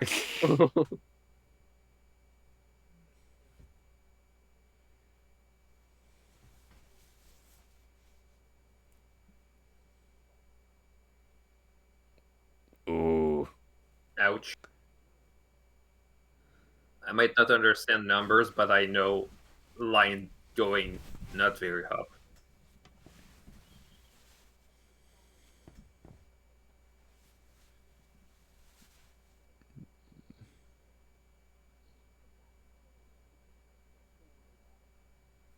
Damn. Aw. And it's exactly what Ouch. happened. The Ouch. iPhone was so popular that people were trying to figure out ways to buy it without having to rely on Verizon. They were trying to find. At some point, they found out that you could take it apart, solder a pin to get the security mode to basically tell it to accept any other network. Anime villain. That actually is a Verizon cellular. The reason why they went with cellular for that is that Verizon would ask them to take off a bunch of features, like make an iPhone without Wi-Fi, without a couple of features, because they were very tight on the kind of stuff they would make. So that's why it's so intense, the deals that they had to make with Verizon.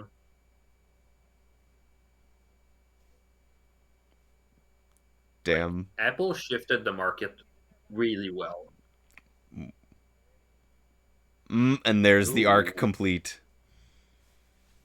Yeah.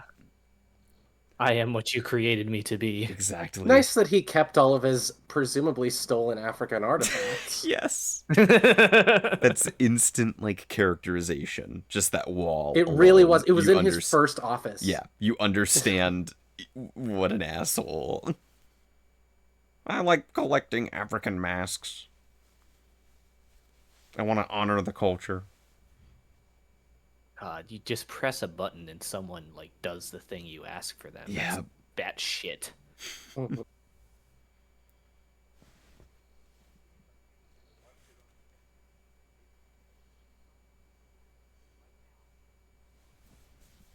Oh man. Oh, I really like how this scene is building up. Okay, that's a pretty sick plane though. Yep. They probably had that plane for like Priorities. 15 minutes.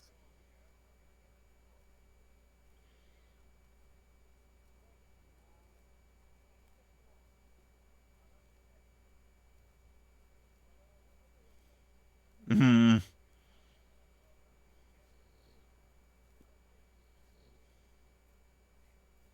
What's your priority?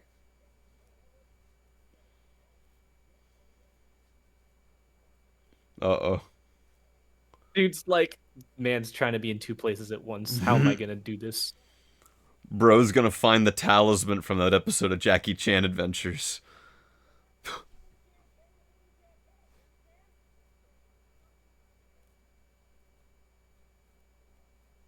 Oh, damn. Yep. That's his character in a line. That's exactly what I said when I was like pony convention, school, and work. Yeah. Yeah. I'm doing it all. I'm doing it all. Oh, Doug, Oh no, Doug. R.I.P. There it is.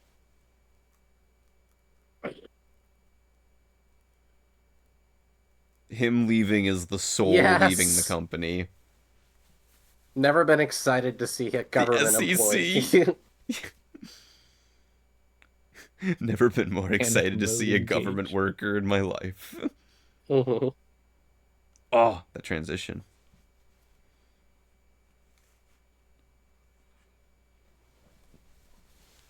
Same. Same, Mike. When you're so like on edge, just the tiniest little thing.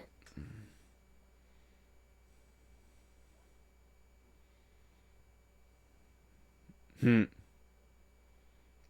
Is he Which wearing one? the turtleneck that Steve Jobs had?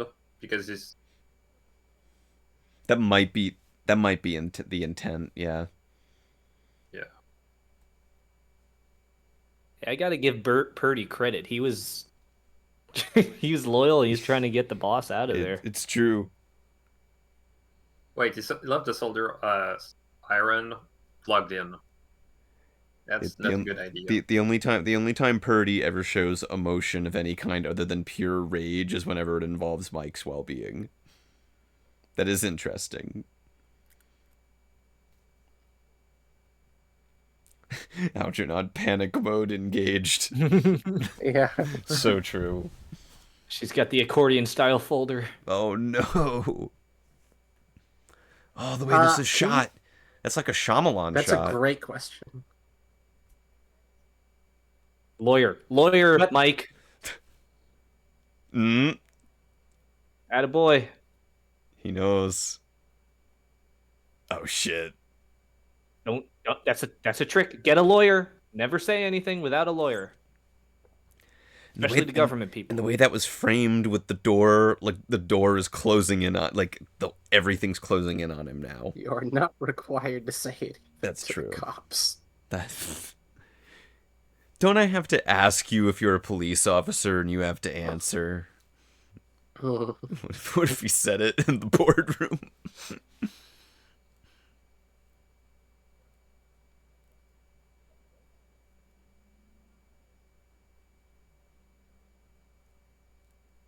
Fuck.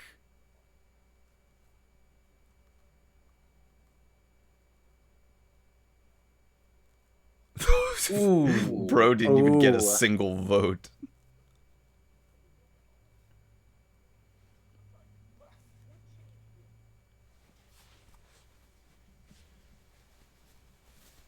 I mean, fair. Yikes. Ouch.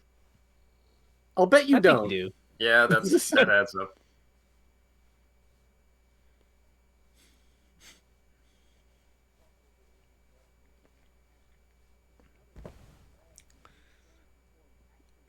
Oh shit.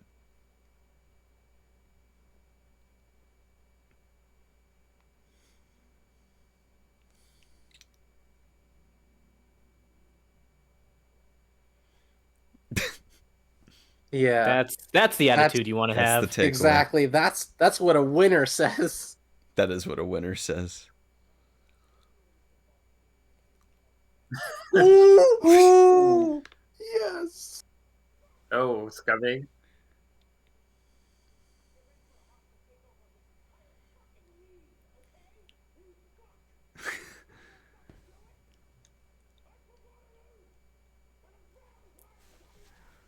That's where that came from. He's unchained. I That's love where that that. came from. He is untethered, and his rage knows no bounds.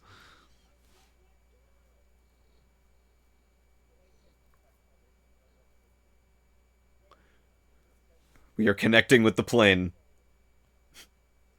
I will climb on the fuselage. I love the build up of this scene because he's heading for the airport, and Hey, Minty. What does Waterloo have to do with vampires? I don't know. I haven't been in forever. And then again, I think last time I did was in daytime, so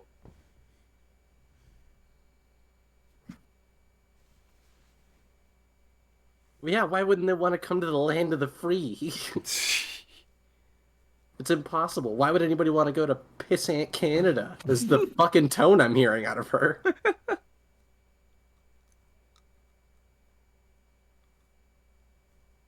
Mike, you're supposed to get a lawyer. What was I just telling you, dude? I'm gonna be my own lawyer. I will defend myself in this court case. That never goes poorly. Keyboard, touchscreen, trackpad. Are you getting me? Guilty. it's a keyboard on a screen on a keyboard. A click. Co-CEO. Ooh, that rack focus. Mm-hmm. Got him. There you go, Ben. Do it, Mike. Do it, Mike. Do it, Mike. This scene.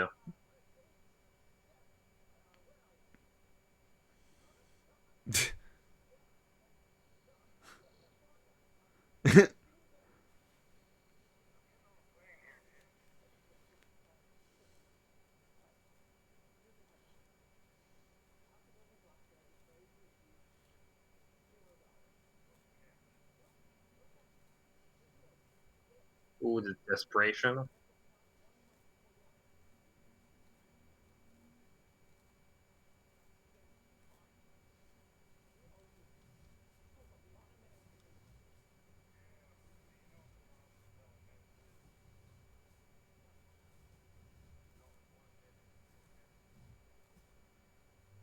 Love it. What? In Africa. What is Every what? minute. In A dog. What minute does that passes. mean? In dog years. Well, he's basically stuck in a way where he can't sell more than what he has. Mm-hmm. Or Whereas Right. with data, anything. data's, you know, You can sell as much as you right, want. unlimited. The Yeah. market has shifted quite a lot. Oh.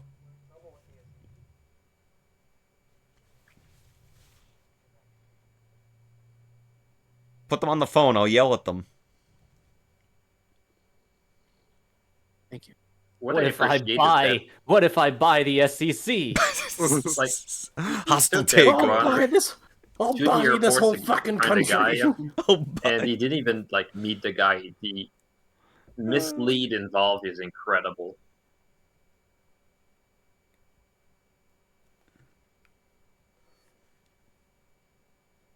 Very social networky soundtrack now.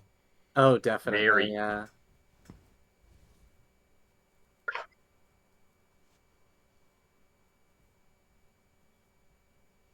I could see why you wanted to put these back to back at a movie night. Right?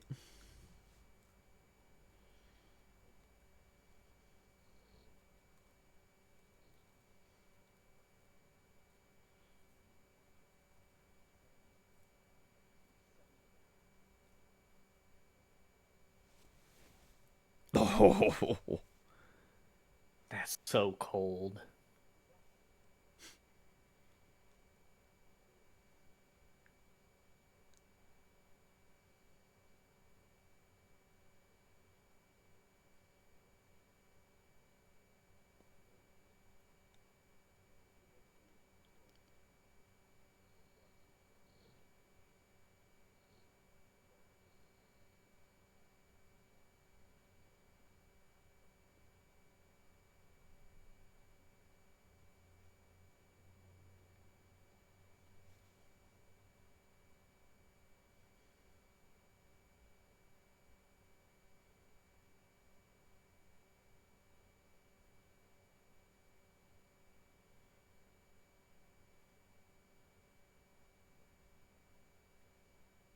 Contemplating murder. Accepting murder. You can almost see like you got cojones, kid. Bro got, man. He got I played. like to I interpret that as, well, I would have done exactly the same thing. Yeah. Yeah, he would have. Yeah, he would have. Absolutely would That have. is absolutely what that look said. And now he become Fair, Jim. fair play, all around. Mike became Jim. That long take. Ah, it's all so good. It lets everything sit. It really does. Giving a good time to the editor. Oh, hey, I remember existing at this point in time. Whoa, me too. Hey, I was 10 years old. I had an LG flip phone, I think. I don't think I I had a had cell phone yet. I had a Nokia candy bar phone No, I didn't. Same. with no camera.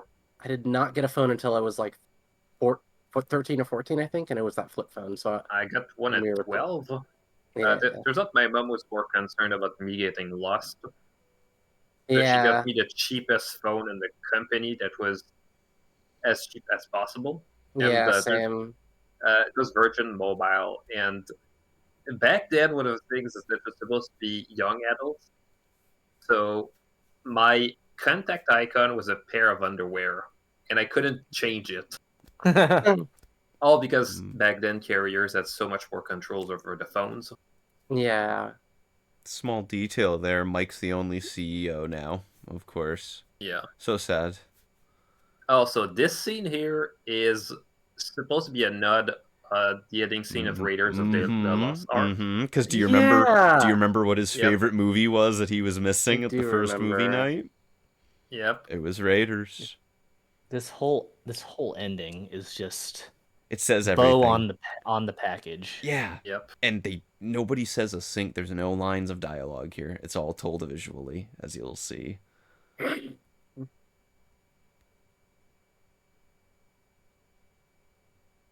Oh god, Oh, install Remember when they put CDs. CDs? Yeah. Yep. Oh, Telus, a company we had, and Oh, oh yeah, you had to it's glitchy. physically click.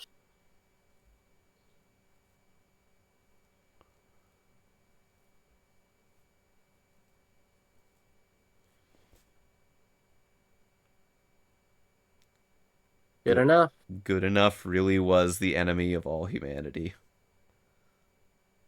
Oh, it has the buzz. Kill it. Kill it, Mike.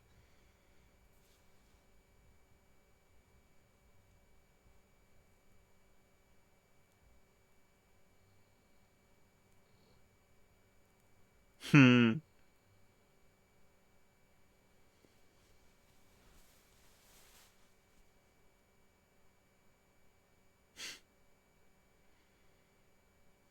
Usually, when they have phones in movies and they want to have the screen visible, usually what they do is that they do it digitally. But I'm pretty sure in this case, they just did it for real.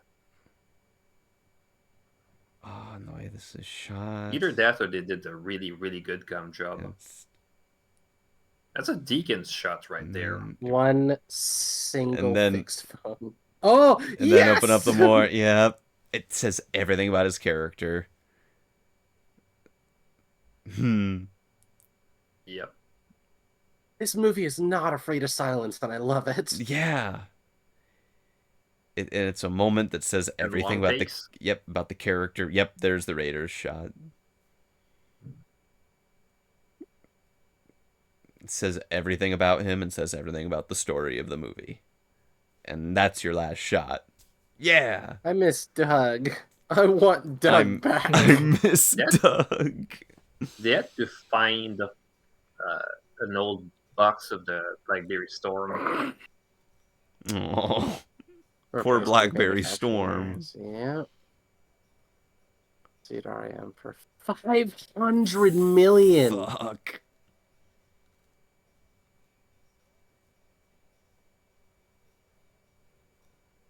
Not that I'm saying it wasn't RIM's fault, but like it Verizon shares some of the blame.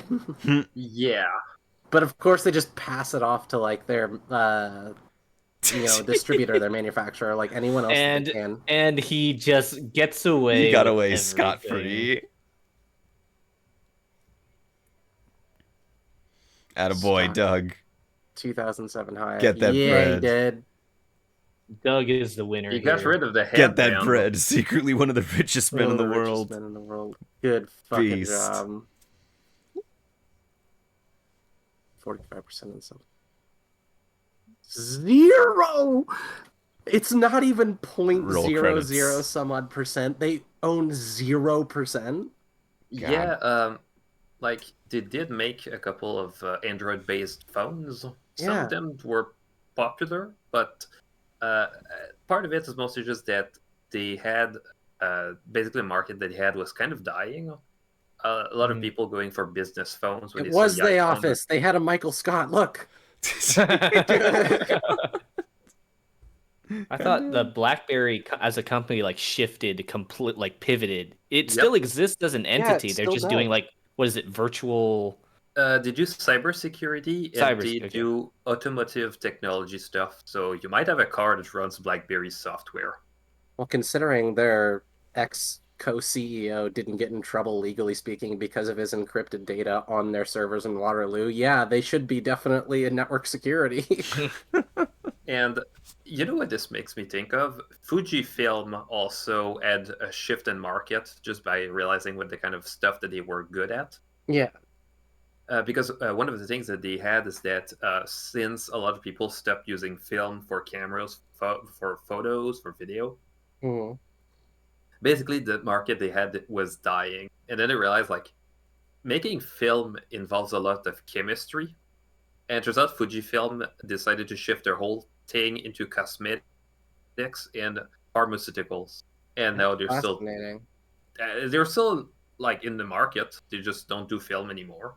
I Meanwhile, thought they did. Kodak. I thought Fujifilm still made, or at least back in what year was that? Probably like in the 2020s, they were still making like film for what were they called? Like Polaroid, essentially. But Polaroid modern-ish Polaroid. is no longer the company it used to be. They literally just sold the rights to the name to a couple of companies making products. Okay. So during the 2000s, you'd have TVs with Polaroid as the logo, just because. Yeah. And yeah, Kodak is still making film, but they basically got crushed by the future market. Mm-hmm. And I think part of what killed BlackBerry in this case, there was the fact that there was no app market that they could really go with. Their phones were clearly made for business people and not really like regular people. Mm-hmm. And when you got Google just joining in with Android, there was just a platform for everybody. They didn't jump into it. They tried to do BB10, which is basically their like touchscreen based interface. They didn't really have much in terms of market. At some point, they were so desperate that they were trying to make a thing to be able to port your Android apps and just run Android apps on their Blackberries. And eventually realized, like, yeah, screw it. Let's make a BlackBerry that still has BBM, but it runs Android. And at that point, the whole thing was dead. People were not as interested in phones with keyboards anymore. They were not there was no big reason, because one of the reasons why Blackberries were popular was the fact that they had an encrypted but free messaging software platform. Man, look at all these copyrights. Yeah. That's a lot. Holy shit. Cool guys Dude. at the beach T-shirt. The Romero shop. Hasbro. I mean, but that's the thing, is like the fact that there's so much pop culture within the movie that feels organic. Like, it made it feel like a world that was lived in. Look, it says Star Wars: The Power of the Force, 1995 toy line Hasbro Walt Disney Company. Yeah, The person that had to track down every single thing that they put in there. I mean, you legally have to do that. I mean, from what I understand, like in a lot of the stuff that Matt Johnson has made, he's always cited that he has really good lawyers and copyright like lawyers that he's worked Thank with goodness. that help him figure out like fair use law and how to like navigate it. Because like in his show Nirvana, the band of the show, they straight up filmed an episode at like opening night of Star Wars: The Force Awakens. Like they filmed my in the God. theater and you could see shit on the screen and hear John Williams' score. And they were able to legally negotiate a way to be able to show that in their show. It was great. That's incredible. I still think that the premise of something like that should be: is it transformative, or is it like a viable replacement for our product or something like that? Right. In which would you listen to this track on right, exactly. this? Yeah. Or and is I it still or is it dislike? or is it a commentary? It's a thing. It's the question where you ask like, can this be confused with our product, or is it transformative or clearly commenting on our property, which makes it transformative? Exactly. Like something like our commentary here. This is transformative. Right. Technically, it should be allowed on something like YouTube, but we obviously couldn't because. No, but that's the problem that I have with those companies like YouTube, in which like the attainability of what they define as transformative is literally impossible. And they can change. I don't know how you could physically do that. And they can change their mind on on what that means on a dime. During an actual Super Bowl game at the studio. Sorry, I was reading Algernon. Yeah. Algernon, what we do need to watch, because you reminded me with a Stadium reference. Now that it's on digital, we need to watch M. Night Shyamalan's Trap in here sometime. That is something we need to do. I would love that. That is. Wait, that was the one that you went to go see. Digital?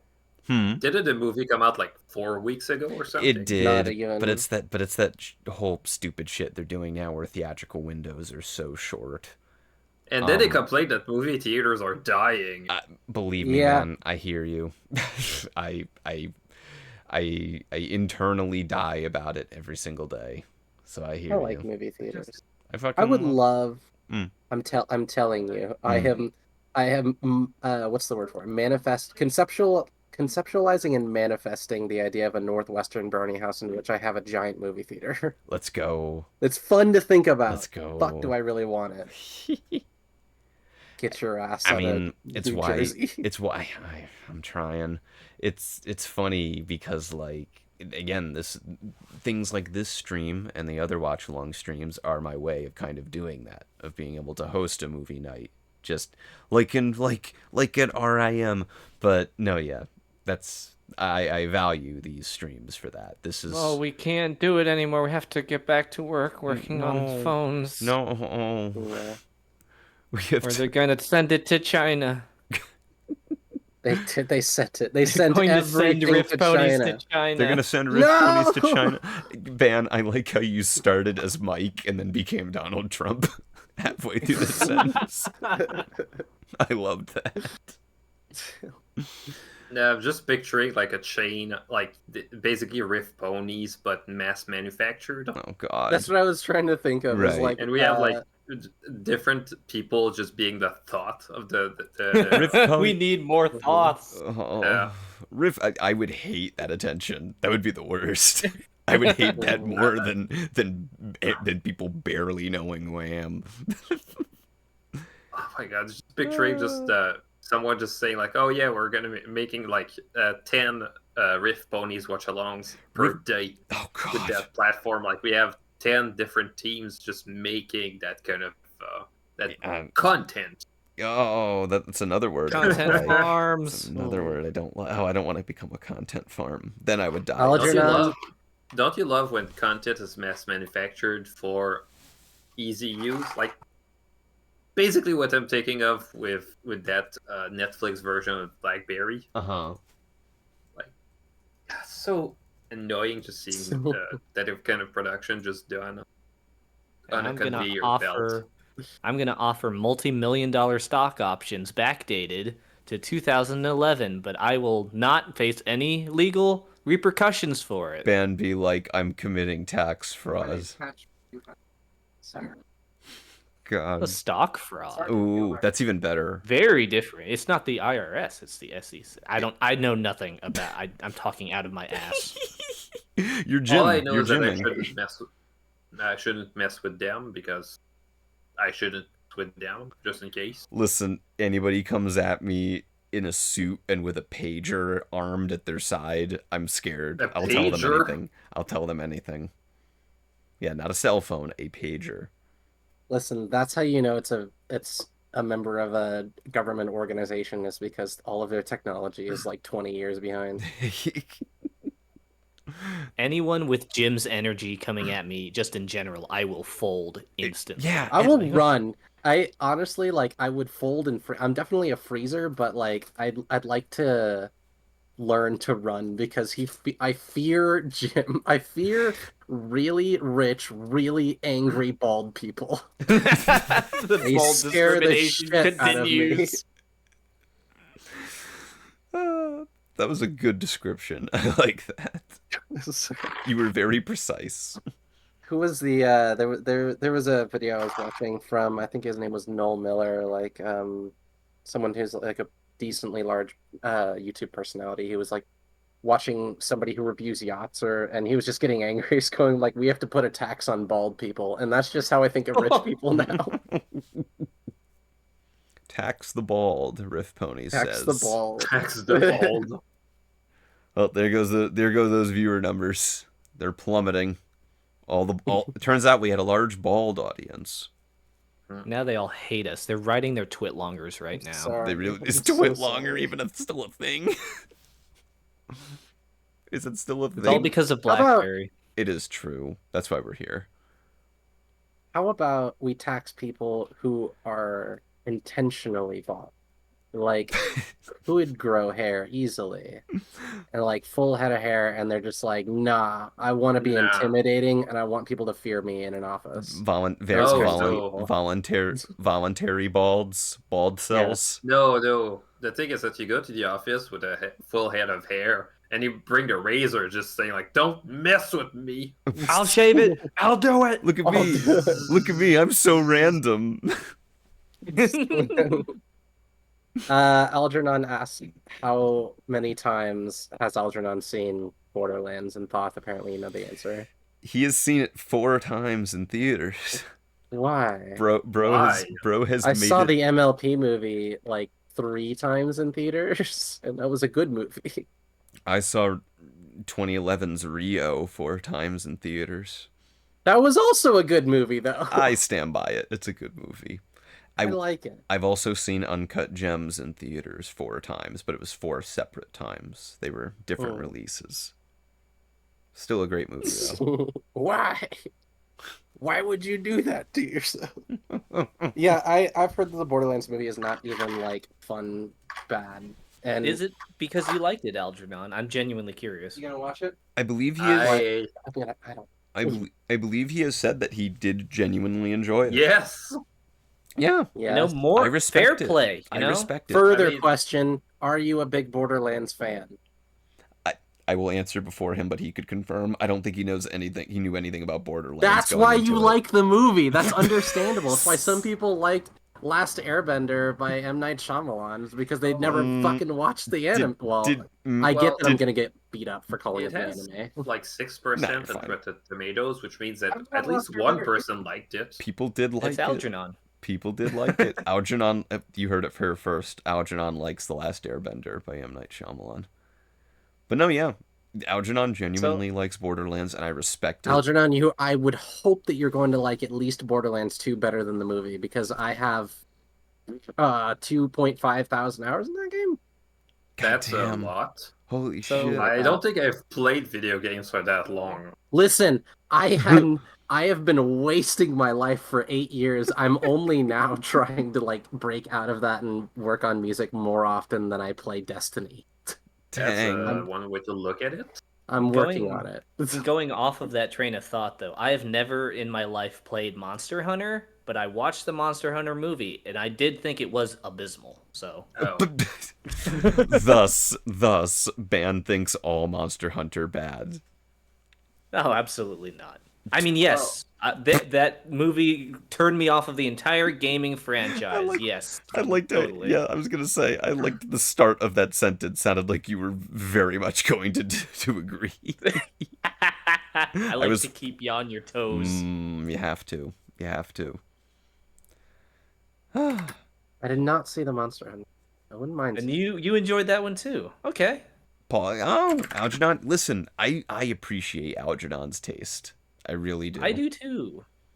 We enjoy having you here, Algernon. We Thank really you. do. Thank you. It's always the lovely goat. having you in the audience. Always appreciated. Even though your take on Clerks is wrong. No, it's fine. What's his take He on doesn't Clerks? like Clerks, which I totally fine. I understand completely, but it is one of my all-time favorite movies. Well, the question I'm asking myself is, what part of the movie does he not like? What, like, he has the right to not like it. It's just that, you gotta have a valid reason, right? No, yeah. I mean, for me, the thing that I always preach about the way I have looked at it and the way that it kind of helped me not like internalize people having a different opinion on media or art or whatever is I just look at it as nobody's opinion is the correct opinion about a piece of media or a piece of art. Um, it's not about being correct, but if it's a valid like viewpoint on it, if you can explain why you feel that way about it, then like you were saying, Minty, then yeah, any take on any kind of art or media is to me a valid one. There's no Funny correct thing, ones, but I haven't seen it, so I mm, just heard some people's opinion, and yeah, what I've understood is mostly just about two people talking about stuff in a convenience store. So yes. But the whole appeal of it is kind of like, oh, we should. Algernon would hate it, but we may need to do a watch along someday. That'll be the one he skips. But unless he wants to brave it with us, maybe I'll pair it with another Kevin Smith movie because I like early Kevin Smith, but Maybe he'll enjoy our commentary. yeah, it'll be the it'd be the one non-Kevin Smith fan of the audience. I don't know. There's a lot of people who aren't big on Kevin Smith. No. I'm not a big Kevin Smith fan. Was he Paul Blart Mall Cop? Is that what No, I'm that thinking you're of? thinking of Kevin James. That was Kevin That James. was the actor, the comedian. The fuck is Kevin Smith? Kevin Smith did Clerks and Mallrats. He did Oh, Dogma. yeah. Hey. I don't know much about him, so I remember he was in Die Hard 4. He was in Die playing Hard the guy who 4. didn't like cops. He was, And yes. apparently got and he was in Cop Out, where Well, he directed Cop Out. Yeah, Yeah. apparently Bruce Willis got really mad at him because turns out he didn't know anything about camera lenses. Yes, that is true. And I don't know much about Bruce Willis, but I feel like it's kind of weird to think of him having like expert knowledge about camera lenses. Yeah. So if it's just like basic knowledge and you're just saying like, yeah, you don't even know it yourself, you're director. So I mean, there are a hell? lot. There are a lot of directors who I would say it is the smart move to kind of default to your DP. You know, because your DP. I know there's plenty of like really well trained, well experienced directors out there who have said like, oftentimes they will default to the judgment of their director of photography. Because that's their world, you know. Mm-hmm. So Yeah. again, kind of like our film tonight, Blackberry. It's a balance of powers and expertise in the worlds that each of them exist in. Man, that was the fastest 2 hours ever. I was gonna say, so I was gonna wind back because Ban, Minty, and I were having a great time rewatching this movie. But Melody is a first time watcher. What did you think? Share your thoughts. That movie was simultaneously like the scenes that are obviously intentionally difficult to watch take forever. It feels like I'm stuck in mud. Yes. And I just want to get out so bad. Yeah. Because I have the anxiety of somebody yelling at me. I hate it. And then like as it's over, and then it just starts moving so quickly, but it doesn't feel like it. I don't know how best to describe it in terms of just like how quickly or how slowly it felt like parts moved. But I will say that that was a good fucking movie. Yeah. It's It, mm, it's also interesting just how fast it ends. Like it doesn't have the structure that you'd expect out of a movie with that kind of thing. Where you have that moment where you feel like the movie is about to end. Like I was on the edge of my seat the whole time, wondering like, Mm-hmm. and and again, yeah, it turns out the whole thing just collapsed yeah, and under our feet. yeah, and that's credit to the way, really the way the film is presented in kind of the faux documentary presentation. Because again, in that fake imaginary Netflix movie, BlackBerry adaptation that we keep talking about and kind of building in the background, the way it would have been filmed, that especially that ending, is it would be every room and every set would just be wide lens, and it would be Mm-hmm. flamed. It would be framed flat. It would be plain. It would look really digital and just. It would look bad. It would look like I feel like they it would would do look like a some kind of set. montage of. I Mm-hmm. feel like they'd do some kind of montage of people with their new BlackBerry But Storm just breaking and just returning them, and they try to make it fit along the beat of a popular song. yeah, And exactly. they'd probably have something set in China where they would be manufacturing them and receiving back the stock. Mm-hmm. Yeah, Ultimately, there's just so much more personality here, and it probably a lot of that is the fact that it was a pretty independent film from my understanding. It was only made on a budget of 6 or 7 million. I've So heard five. even five, So, yeah, five is the lowest and I estimate think it's I've heard five too. Canadian dollars. Hmm. I Yeah. hope So, it did well. Um. uh, I don't think it. I don't think it did at the physical box office, Right. but I mean, if it's on Hulu, I have to. There's a lot of awards buzz for it too, specifically Hmm. about Glenn Howard. I feel like this is my conspiratorial take on it. I feel like if they had released it in the award season push at the end of the year, because they released it in like late April, early May of last year. Right. yep. I feel like if they had released it at the end of 2023, I mean, the writer's strike and everything probably would have fucked with it too, but it was a Canadian film, so who knows? Yeah. But ultimately, Uh, bottom line, if it had been released in the last half of the year along with your. I don't think anything would have beaten Oppenheimer, obviously, but it should have been recognized in some way. And from what I saw, Yeah. I mean, I like IFC and I like IFC films. They really didn't push it hard enough. They didn't push it hard enough Yeah. at the Man. end of the I, year. Yeah. my best guess as to how that happened, I think the plan might have just been to just release and expect it to have a bit bigger return once they release it on TV. So they can say like, "Hey, that came in theaters, but now it's on TV." So it's Maybe. gonna be a big deal, even though that's only $5 million. Yeah. So, and I assume since Blackberries were really popular worldwide, they might have had better chance just releasing it to different markets. Yeah. You know, Th- as because just the fact that they did two different versions for different markets just made it It probably easier.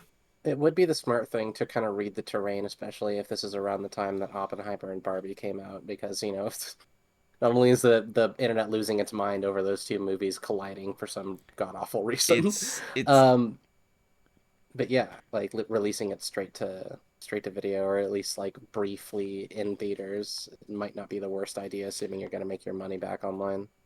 I have a feeling it ultimately is making money and definitely was a boost to everyone involved because now I think Matt Johnson made, I believe this past year he filmed the movie for his TV show Nirvana the band the show.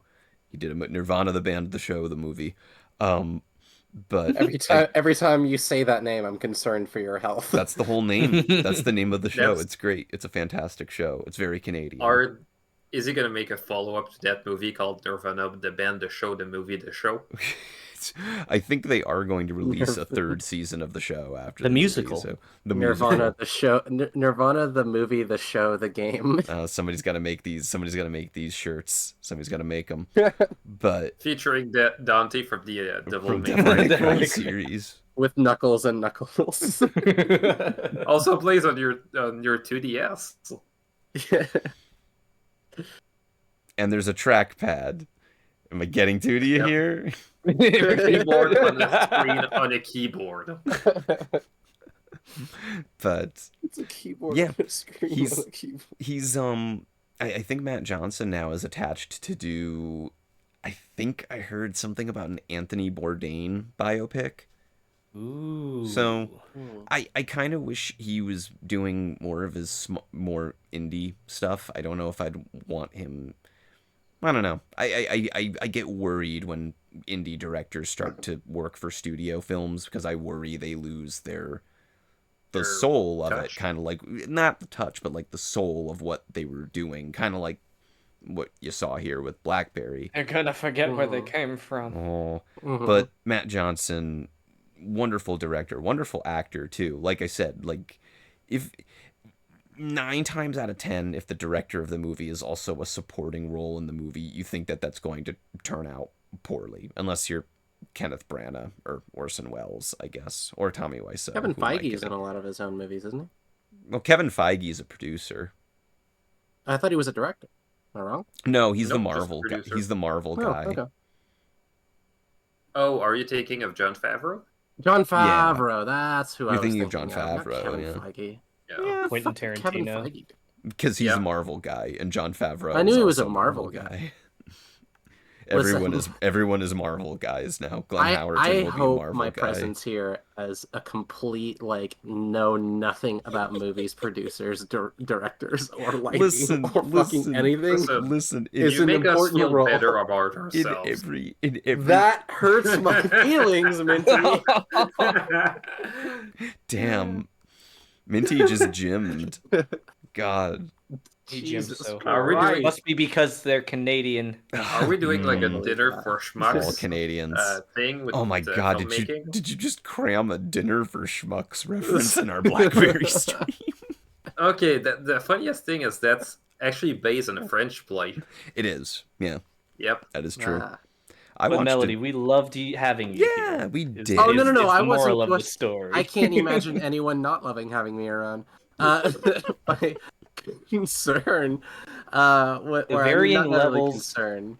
varying levels of movie expertise is good. I think sometimes inviting me on. Oh, stop. Right. Ben, I think sometimes you need somebody who knows fucking nothing.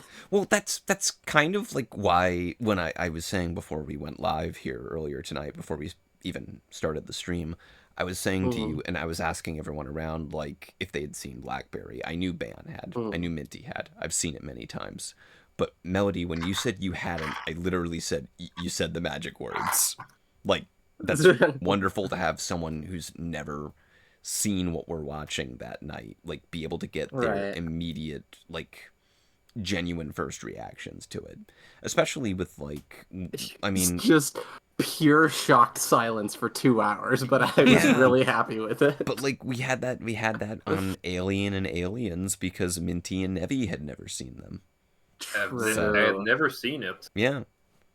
And we'll probably it was really good. I finally got to watch Aliens around the same time that you guys did. Let's go. With my 2 girlfriends. It was really fun to watch. And if you want to watch Aliens and listen to a bunch of cool, funny people, my friends, talk over it, you can find that on our YouTube channel. You could go watch all of the previous recordings of these. Be sure to like and subscribe. Smash and hit that follow button. Smash that like button. This is where we need the bottom third YouTube rolling. is now broken. God, the internet sucks, you guys.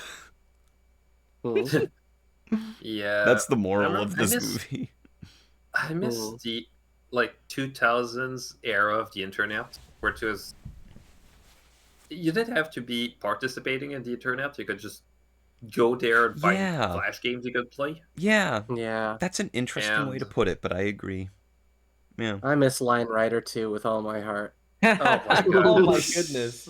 I remember that. I mean, I talked with Nevi at one point, and this was on we were recording for a project that never really panned out, but I remember telling him about the thing on early, like, mid 2000s internet that I would argue was like the flashpoint for me getting into movies.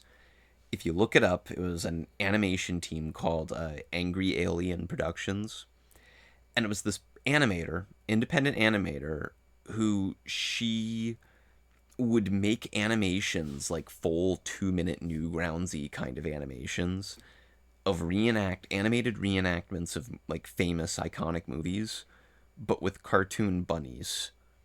Yeah, 30-second bunny theater is Yeah, what I'm looking at right now. yeah, and they're hilarious. I loved them, and as a child, it was so interesting to see that, and like Stars picked them up. Like Stars Movie Channel would show them. Oh wow. Yeah, and they're like really like Newgroundsy, like early YouTube-ish kind of things. It's just, and like as a child you watched it, and like it captivated me because it was all these different movies, and I'm like, oh, I've never seen this movie. I want to see this This now. website was handmade with HTML, and I absolutely adore it. If you get anything out of like of tonight's stream, other than the fantastic movie and fantastic company, of course, is check out Angry Alien Productions. Big creator that got me into film, I would argue.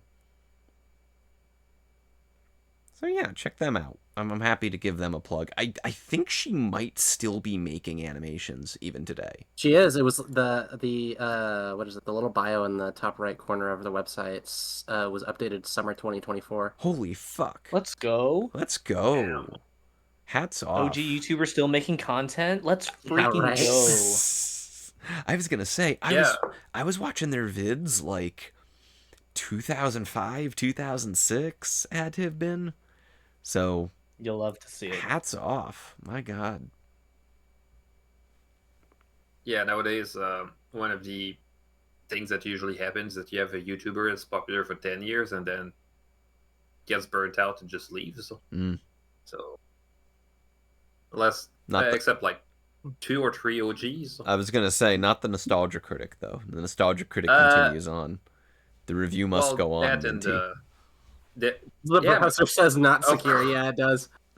I was gonna say like that and the EVGN, they're still doing stuff. So I don't know, it just still feels so weird to just think that they're still going at stuff to this day. Yeah. But they No. they feel exhausted.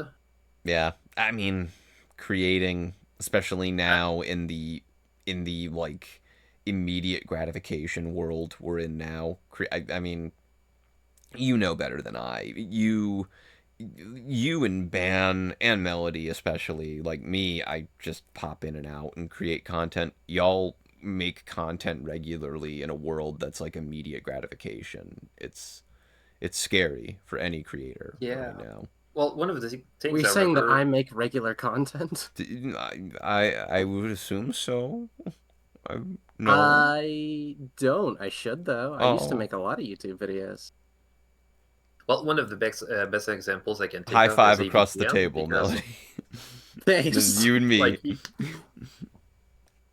Like lately, one of the comments people were pointing out was just how his shot composition was getting lazier in his later videos. It was talking a bit about how he, because usually what he did back in the days is that he basically have his own set that was basically just his own basement. So he just put the camera into place and just filmed. But when he moved out, he decided to basically build a whole set that's supposed to be kind of looking like his basement, but smaller. And he was talking about how he had to find a way to put the camera and his lighting equipment. And it turns out that his whole thing was kind of bolted to the ceiling with a weird plate. So he couldn't really move the camera as much as he used to. And it turns out the whole thing was kind of a mess. So people were just pointing out that a lot of his shot composition was back and forth with the same angle. And I'm also just thinking, like, he's forced to keep going with YouTube and keep going with making content at a regular pace. So even if he could find a way to actually make it work with what he had in mind, like, he's constrained to the idea that he have to follow and release and release and release. So he doesn't have the time to innovate. He doesn't have the time to actually come up with a lot of cool solutions. Like, I mean, he still has some cool stuff from time to time, but it's really hurting. And it doesn't help too that he was, a film student. So the idea of being a creator and actually making stuff with ambitious ideas. Yeah, no, I've seen the Dan Olsen's I video was about going to AVGN. say, like, what you are describing is an exact moment in the Dan Olsen video on the Yep. AVGN, and then it turns out you've seen it. I was like, it can't be Yeah. coincidence. Like, you're talking Yeah, about that no, video. but that's not the other one who brought that up. Like, I'm mostly just looking at that because I feel like I fell through that kind of problem too in the past, where I'm just looking and just thinking like I'm exhausted.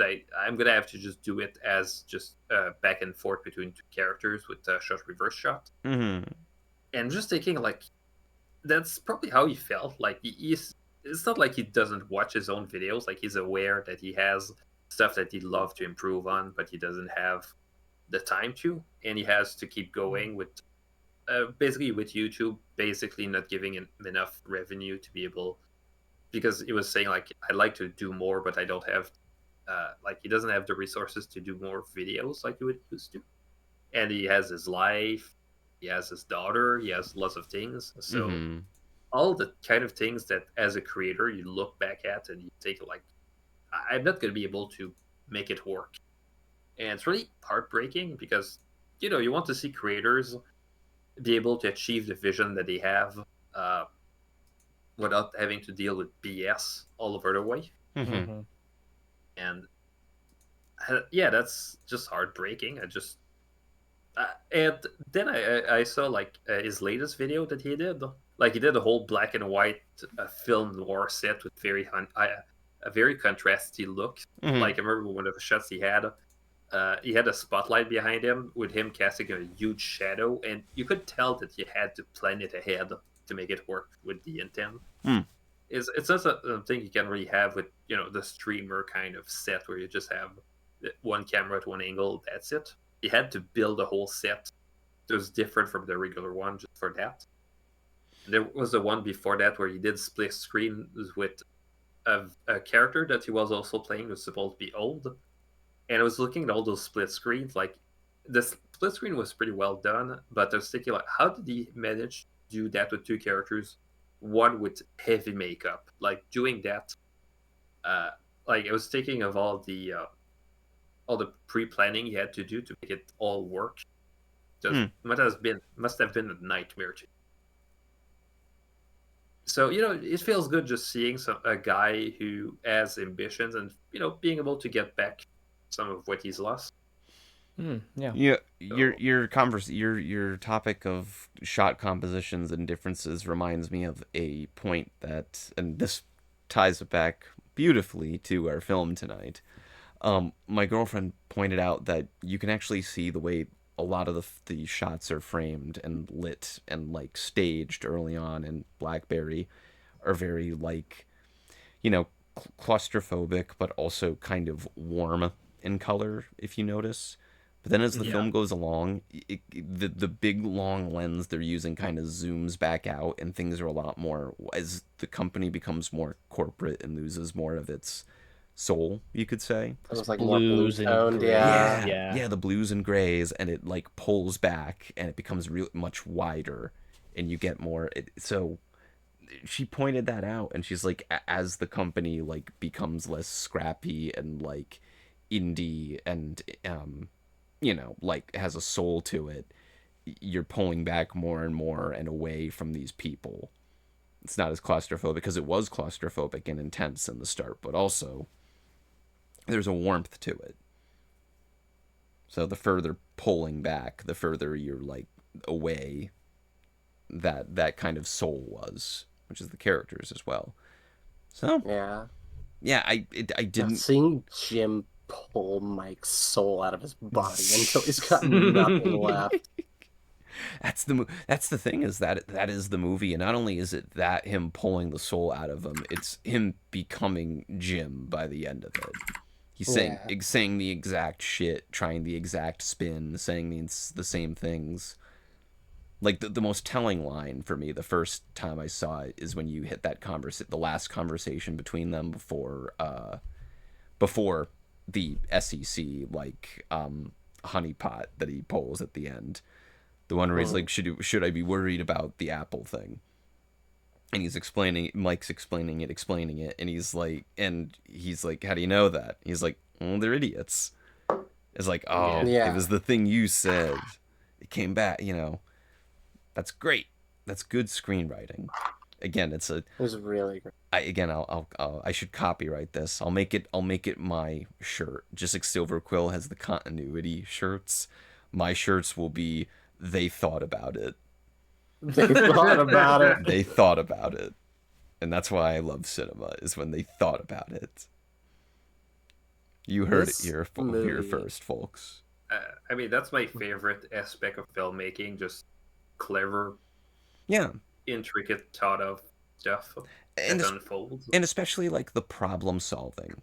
Like if you read up on a lot of the like 80s production histories on like very practical movies, like something they did in the first Terminator, which we should do a watch along in here sometime of. I say that about every movie. What the fuck am I talking about? But the first Terminator. We should watch every movie. We should watch all movies. I've also movies. never seen any Terminator movie. You only need to watch the first two. Same. You will only watch the first two, and that's all you need to see. Maybe the third Fair one. enough. We'll think about it. I kind of have a soft spot for it, but anyway, that's a topic for another time. And we, in turn, must watch Spy Kids 3D. Hell yeah, we watch Spy Kids 3D. Fucking love the Spy Kids trilogy. I'm down. Spy Kids my jam. And then we watch Shark Boy and Lava Girl. Let's do it. That's right. We didn't watch it in a watch along. We did it in a. Didn't we do it in a movie night? We did like way back. It was like a that was like last year thing. Yeah. But I do remember that we all got drunk and watched Shark Boy and Lava Girl. It was great. That's right. We were. Forgot I was drunk. I also remember the HarmonyCon room party back at HarmonyCon 2023, where it was 3-4 in the morning after a Drink Ponies panel, and Brink had Nevi, Dewey, and a bunch of us watch Cats 2019. Yeah, that's right. Brink would do that. We all kind of were buzzed still after Drink Ponies, and I remember us watching it on a hotel room TV. And I remember telling everyone that they had to sing Magical Mr. Mistopheles because his magic would not work if you did not sing along. Oh, yeah. Oh, God. His magic won't work unless you sing about Magical Mr. Mistopheles. What the fuck? How did we get here from BlackBerry? Anyways, that's filmmaking. RiffPonies. That's how things go. Listen, I'll take it. I do have one thing on BlackBerry it also explains partially why I was so not only invested but like genuinely afraid of like Jim's moments when he started exploding. Mm-hmm. And I never explained. I don't think I ever explained. Is that my father used to be, and I think still is, relatively high in the Verizon Corporation side. Ooh, okay. So telecommunication is something that he's always been in. So like as all of this stuff and all the meetings that they had with Verizon and like with the AT&T people, something that I've overheard from like a few rooms over, you know, when I used to be. And it's not my father necessarily screaming is what I'm getting at, but what I'm like getting at is I almost became fucking like Mike was turned into Jim. I feel like I could have been on that track. Damn. I'm like watching a future version of what I could have been. Right. And I just became then I just became a trans-browning musician when honestly I couldn't be happier. Of course. I would hate the corporate world. Well, I also remember that I was going to go into engineering, and one of the things I wanted to do was that kind of mobile tech, because mobile tech was just developing that fast. And very glad I decided to go in the My Little Pony fan animation genre. So you would have ended up with Jim as a boss, Minty. I could have become Mike Lazarus. You don't want to do that. You don't want any of that. Well, part of it too is that turns out the market I wanted to create ended up creating itself. Although I was not doing anything anyway, so I kind of got what I We wanted take as in terms of those. device, and I can spend my time doing stuff about a pony with strabismus and There you her go. life pattern. It's the best. Listen, you are the best version of you, Minty. Everything, everywhere, all at once.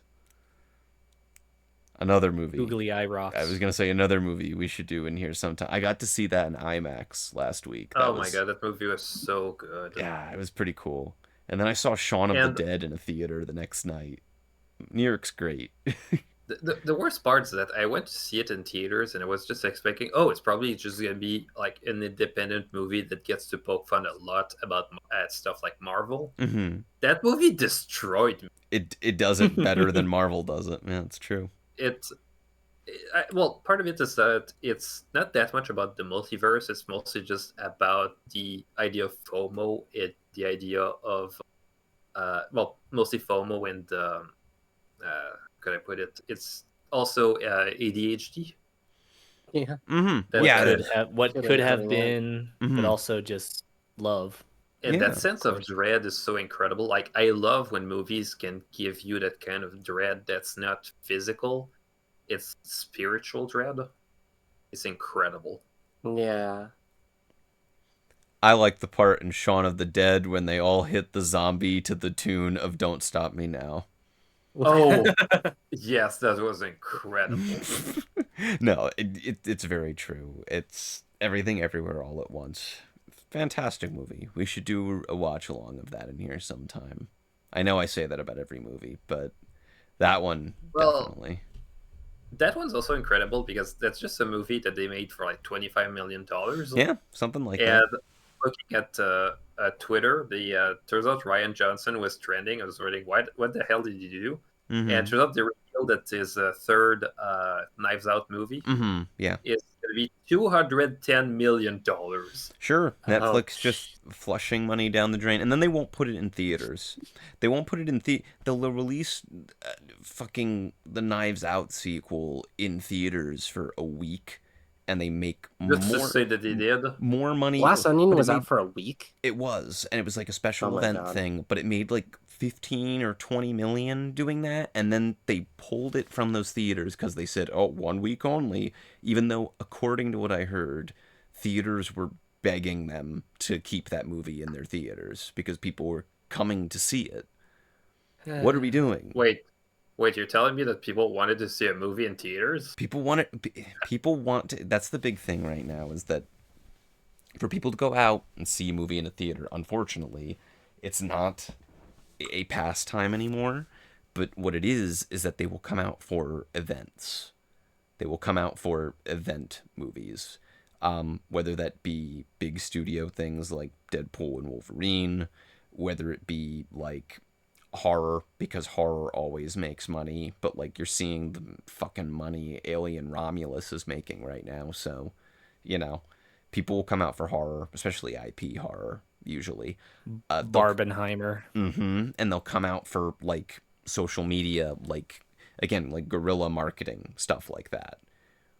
Or like people came out for challengers a lot more than I was really like. This is not me making an obligatory reference, but it's like me really citing it because I feel like if it hadn't got, I mean, it still didn't make all of its money back from my understanding, but it damn near got close to 100 million at the box office, and it's a movie about tennis and like a love triangle, but it nearly made 100 million because there was like a word of mouth buzz about it and people went and saw it multiple times and recommended it. There's an art to, like, I don't know, getting people to come to theaters right now.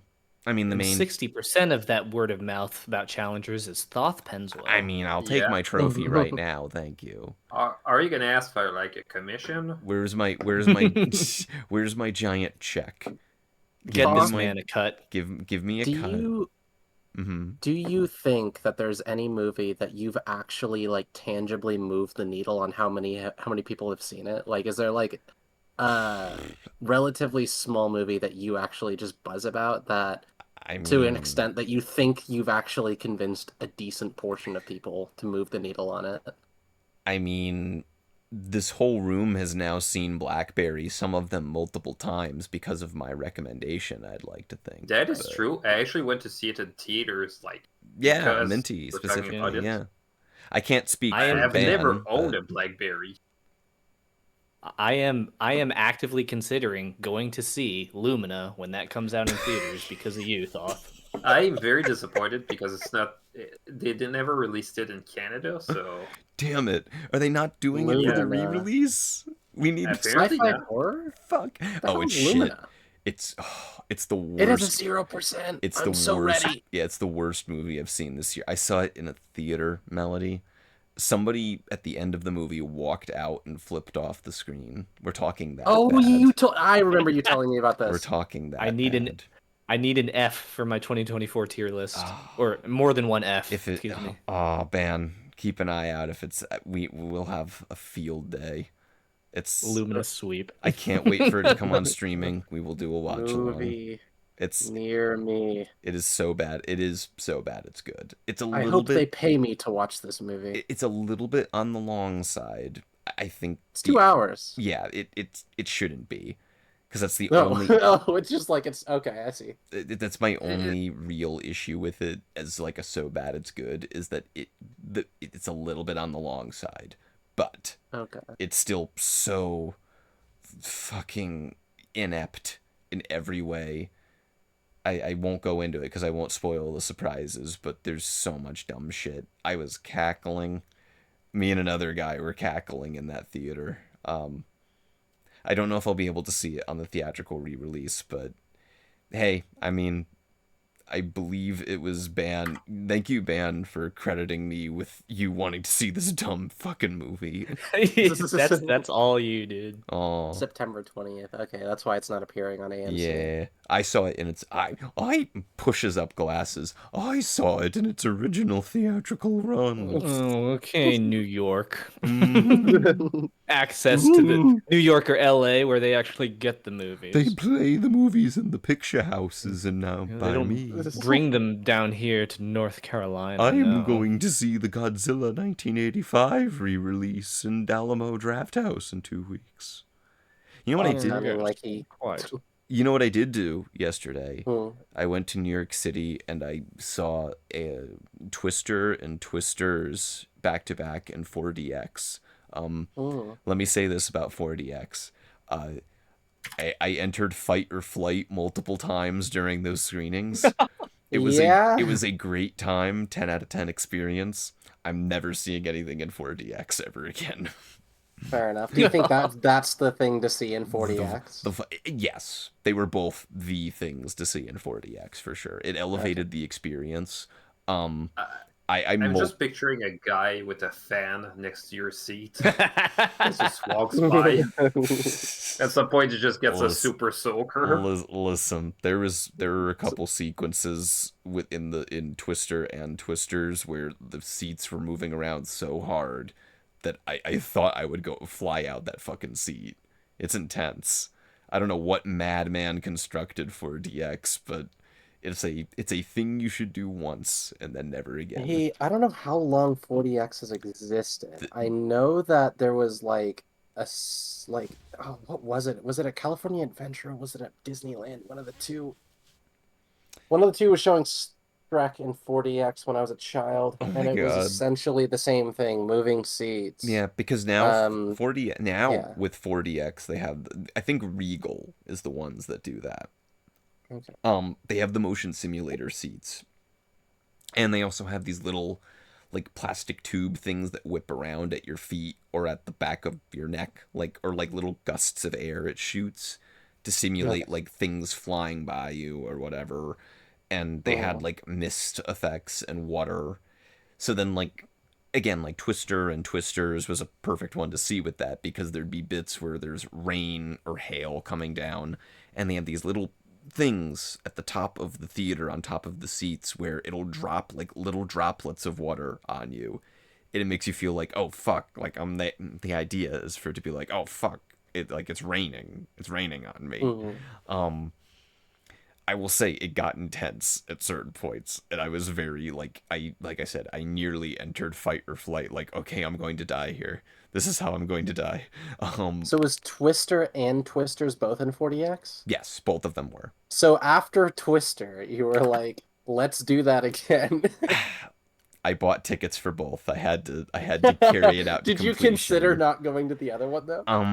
At the start of the day when I woke up, I said to myself, if I have an overwhelmingly negative experience in the first one, I will refund it. But I had a fun time at both. So there was a great moment at the end. Ban will know what I'm talking about here because he's a true Twister head, true Twister fan, along with me. Apparently, I am. So apparent. Oh, you didn't like the 1996 classic Twister, Ban? I did like it. He did. See, I knew it. Everyone does. Ever buy that thing off eBay? The Twister toy that you had. Right. I need to see that. Called? Yeah. It was like the tornado in a jar. But the end scene, Ban will know what I'm talking about, where they're in the barn and they're like being sucked up inside the middle of the tornado. That was like the strongest that system was running on between those two movies. And it literally hit a point where after the scene ended, the whole audience applauded and like cheered because not only because it was a great sequence, but also we had all fucking survived it. I was gonna say like the end of an airline survived. flight where Right. everybody just claps. Right, we had all survived, and then some guy shouted from the crowd. I'm not joking. He shouted, "That's what I pay for." Yeah, goddamn right. That's what you pay for. It was great. It was lovely. It was a very interesting way to experience a movie. I would never see any movie that I'm trying to pay attention to plot or characters in that ever. Like 2012. Like they were. Oh my god! I would have a panic. You don't attack. need to pay attention to shit in that movie. No, do 4DX of uncut. Yeah, but do 4DX uncut gems. Do it. I want to be able to feel the panic attack. Ugh. I want to. Yeah, I know. What did they do in 4DX when they showed Puss in Boots: The Last Wish? What was the 4DX there?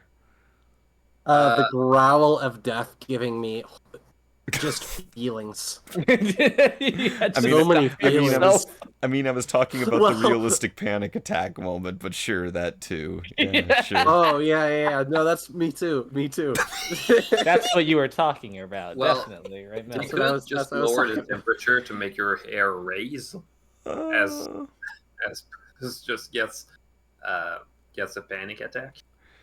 That'd be very realistic. You know, they played some of the trailers in 4DX. And the first one, it was great because for both showings, I could tell that a majority of the audience had never done 4DX. I mean, neither had I.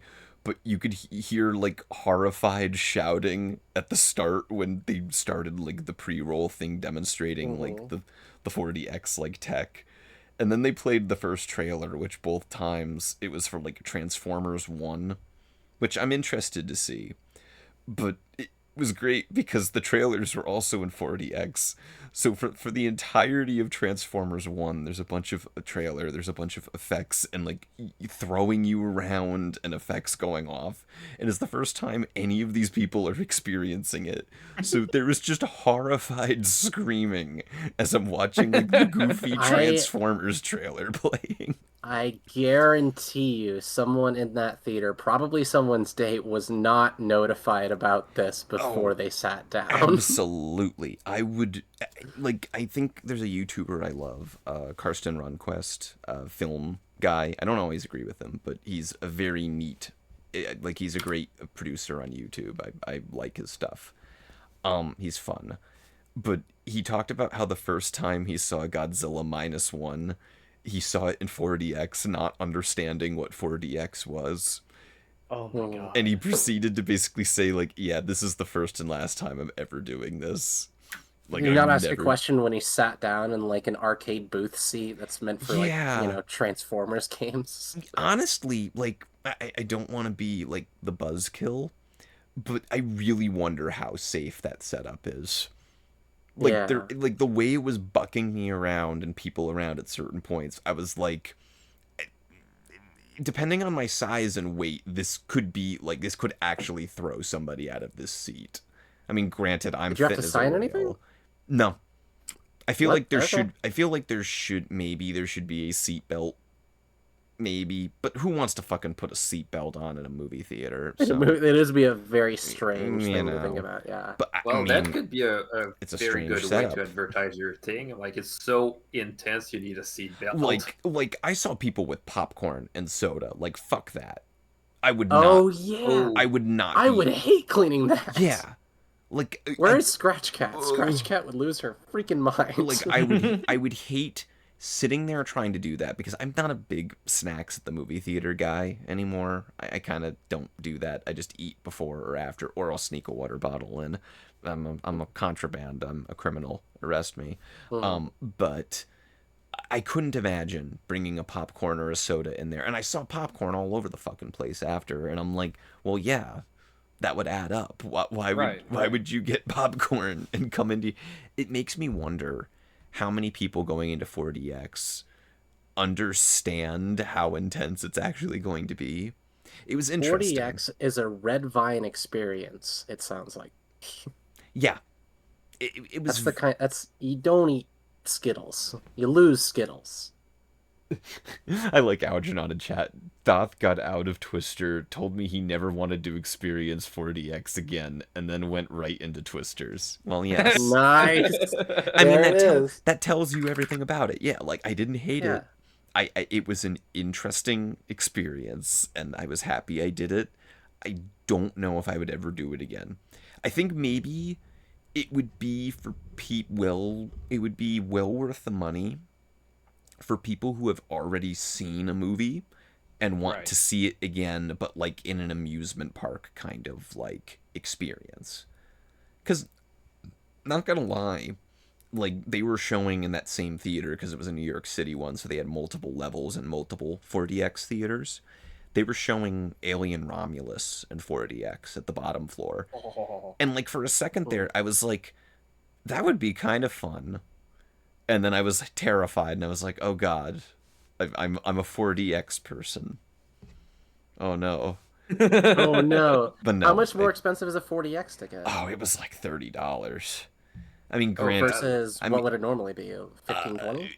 I mean, in New York City, because we're talking New York prices, the city prices, a typical New York City movie ticket would be 15 to 17. So it would be like double. I just excused it because I wanted to make a special thing of it, of seeing Twister and Twisters, because I'd never seen Twister in a theater, period, because that was a childhood favorite of mine.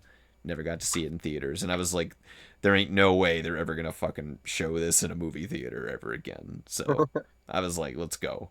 I did that, and I figured, I want to see the new one. And the new Twisters was okay. I liked it. I did not I had a good time when I wasn't being thrown around like a fucking rag doll.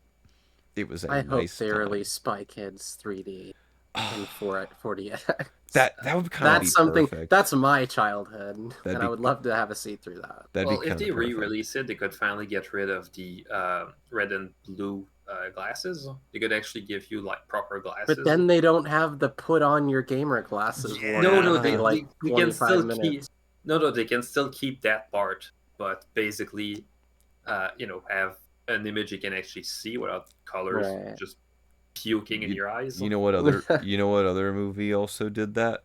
That did like the on-screen 3D glasses cue. Fucking Freddy's Dead, the final nightmare.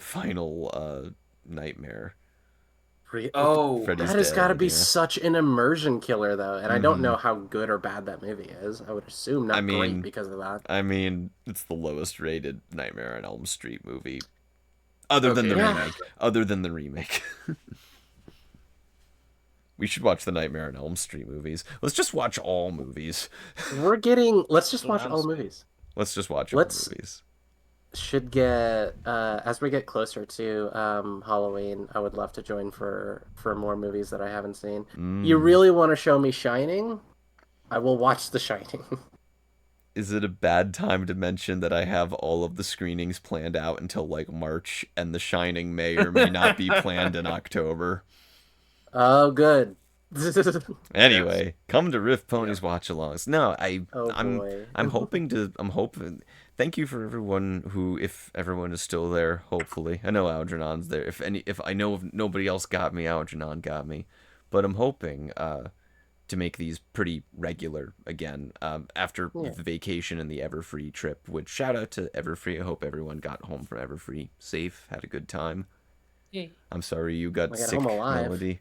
I was gonna say I'm sorry you got sick. I made it home in one piece, and I don't And you came think I back with forgot more. anything You came important. back with more pieces. I did. I came back with a lot more pieces swimming around in my bloodstream, No. which I think I gave to my girlfriend because she just leaned over halfway through the movie and went, "Hey, do you think you could make me IOO tonight?" I was like, "Oh shit." Uh-oh. Oh no. Jim Balsley. Jim Well. Balsley got you.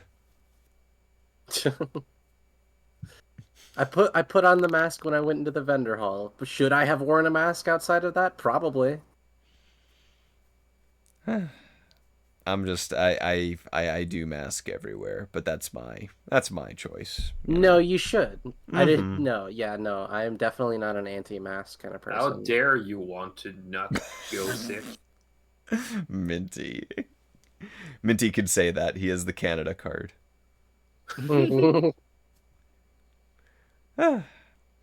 Man. Actually, I should check if I should update my shots because I last time I did was for last Cider Fest. I just got I thought mine you this were gonna past say, weekend. like- My Canada card. I thought he was gonna I say I it. thought Minty was gonna say I should check if I still have a valid Canada card. Canada card. Well, I haven't been to Tim Hortons in a while. Oh, is that where they validate the They're Canada gonna cards? deport you. Of course, Tim Hortons where is gonna else would it deport be? Wait, Algernon, are you in North Carolina too? Yo. You could meet Good for you. You could meet the Continue. Riff Ponies watch along trivia guy. You're more than that, my Algernon. God. I'm joking. I love you. We love you. We love you. Side note, have you seen the time? I'm gonna have to head out. I was gonna say we could start wrapping. Lead it up, us out. but yeah, Yeah, I'm very lucky because tomorrow I don't have to be in person to work, but nice. I do. but I'm not do. lucky because I'm gonna have to wake up early. So Oh, I do. actually, take my melatonin right now. go for it. We'll try to finish before Minty gets sleepy. We'll see if we could finish before Minty falls asleep on stream.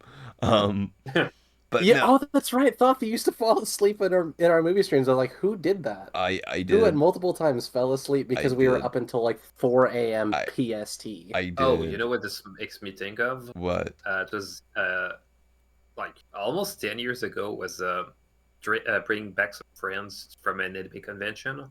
One of them decided to basically get stuck, and I had to basically drive everybody in like two batches because I couldn't fit the whole batch of people in my car because of that extra person. So I had to drive back twice just to bring everybody. Goddamn. Got back to the my friend's home, and I was tired. They kept talking because they didn't have to drive the whole time. And I started falling asleep in front of them as they kept talking about whatever. And then noticed, so they kind of just started laughing at me for falling asleep and just thinking like, sorry, Bro should have one extra person should have trunk gamed. They should have jumped in trunk. Yeah. Hashtag jumped Actually, in trunk. There was that one time I drove 5 people in a car for 4 people. I don't know how I managed to do that, plus all our luggage. It was for BronyCon 2015. With the power of friendship. Back when I still had my Eco Edge back. We did that in Thunderlane at HarmonyCon, didn't we? Where I just like sat. There was no room. Was that when we drove to Olive Garden, or when we were going to Kroger for groceries? And I just like sat in Nev's lap. It was one of the two. Yeah, I remember that. I remember. I think we also did something like that at BabsCon. I remember at Ciderfest a few years ago.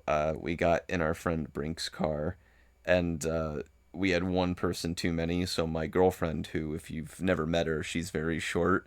She sat in the trunk of the car. Oh, 16! My friends put my girlfriend, so I can say with 100% certainty, my friends put my girlfriend in the trunk of a car. She chose to. She chose to. She thought it would be fun. Like It the was fun for mob, you her. collapsed your girlfriend and put her in the I trunk. didn't do it. She insisted. She insisted. And then Zen rode in the trunk on the ride back. Okay. Well, That's, good. It's all Zen even. is a little also more fair. collapsible. It's all even. All right. We can start wrapping up. So, yeah, thank you all again to people who might still be tuning out there or are listening to the YouTube recording afterwards or watching the Twitch VOD. Thank you all for coming out. It's great to be doing these again. I loved watching a great movie with great friends. Ban, Minty, Melody, thank you so much for joining. Thank you for having us. I'm sorry. You're fine. No worries. I had fun. I had lots of fun. I'm really glad you showed me this, and honestly, I totally understand why you wanted to show me this. Yeah. And among like all of our friends, we should definitely like make sure everyone sees it. Yeah. Hey, that's the way It's I on operate Hulu. when it comes to movies. Yeah. It is on Hulu, so if you can, recommend it to your friends out there. It's a great film. It's worth watching. It's a product biopic movie that isn't that. It's a bigger story. But anyways, we've talked enough about BlackBerry. Well, we haven't talked enough about BlackBerry tonight, but we will fall asleep if we continue doing it. So, thank you all for joining. I'm hoping to start doing these more regularly after the vacation and Everfree break. Probably we'll see you guys with a stream this coming Saturday. If you look what's coming out this coming weekend in theaters, you can probably guess what we're going to do. But if you don't, context clues. Go look it up. Go look it up. Or follow us on Twitter. That's where we'll be announcing the next stream and everything and all other things.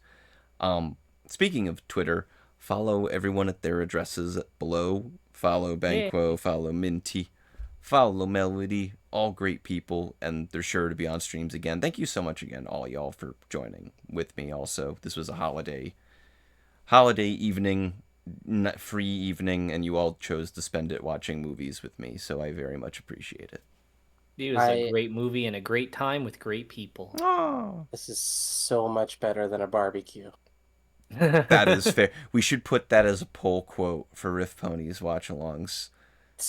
That should be a t-shirt. Way better than a barbecue. That goes on the DVD poll quote. That's the Walt Disney home video quote. Well, unlike a barbecue, like you don't have to worry about the smoke getting in your face all the time. Like RiffPonies is never gonna have that. No, never any smoke. Only if we're watching IRL and Thoth really wants to enjoy a movie. Mm-hmm. Yep. Then we have to watch it in 4DX. I want to watch BlackBerry in 4DX. I want to be able to feel like I'm being shouted at by Glenn Howerton. You just bring him for real. I want to feel the spit from Michael Ironsides as he berates me for not finishing on time. I want to feel like I'm the telephone that Glenn Howerton fucking decapitates. You will be thrown out of your chair. Anyways, this has been RiffPonies Watch Along. We'll catch you all soon. Follow us on Twitter, follow us on Twitch, follow us on YouTube, and we'll see you next time. Keep watching good movies. Bye bye, everyone. Goodbye. Love you all.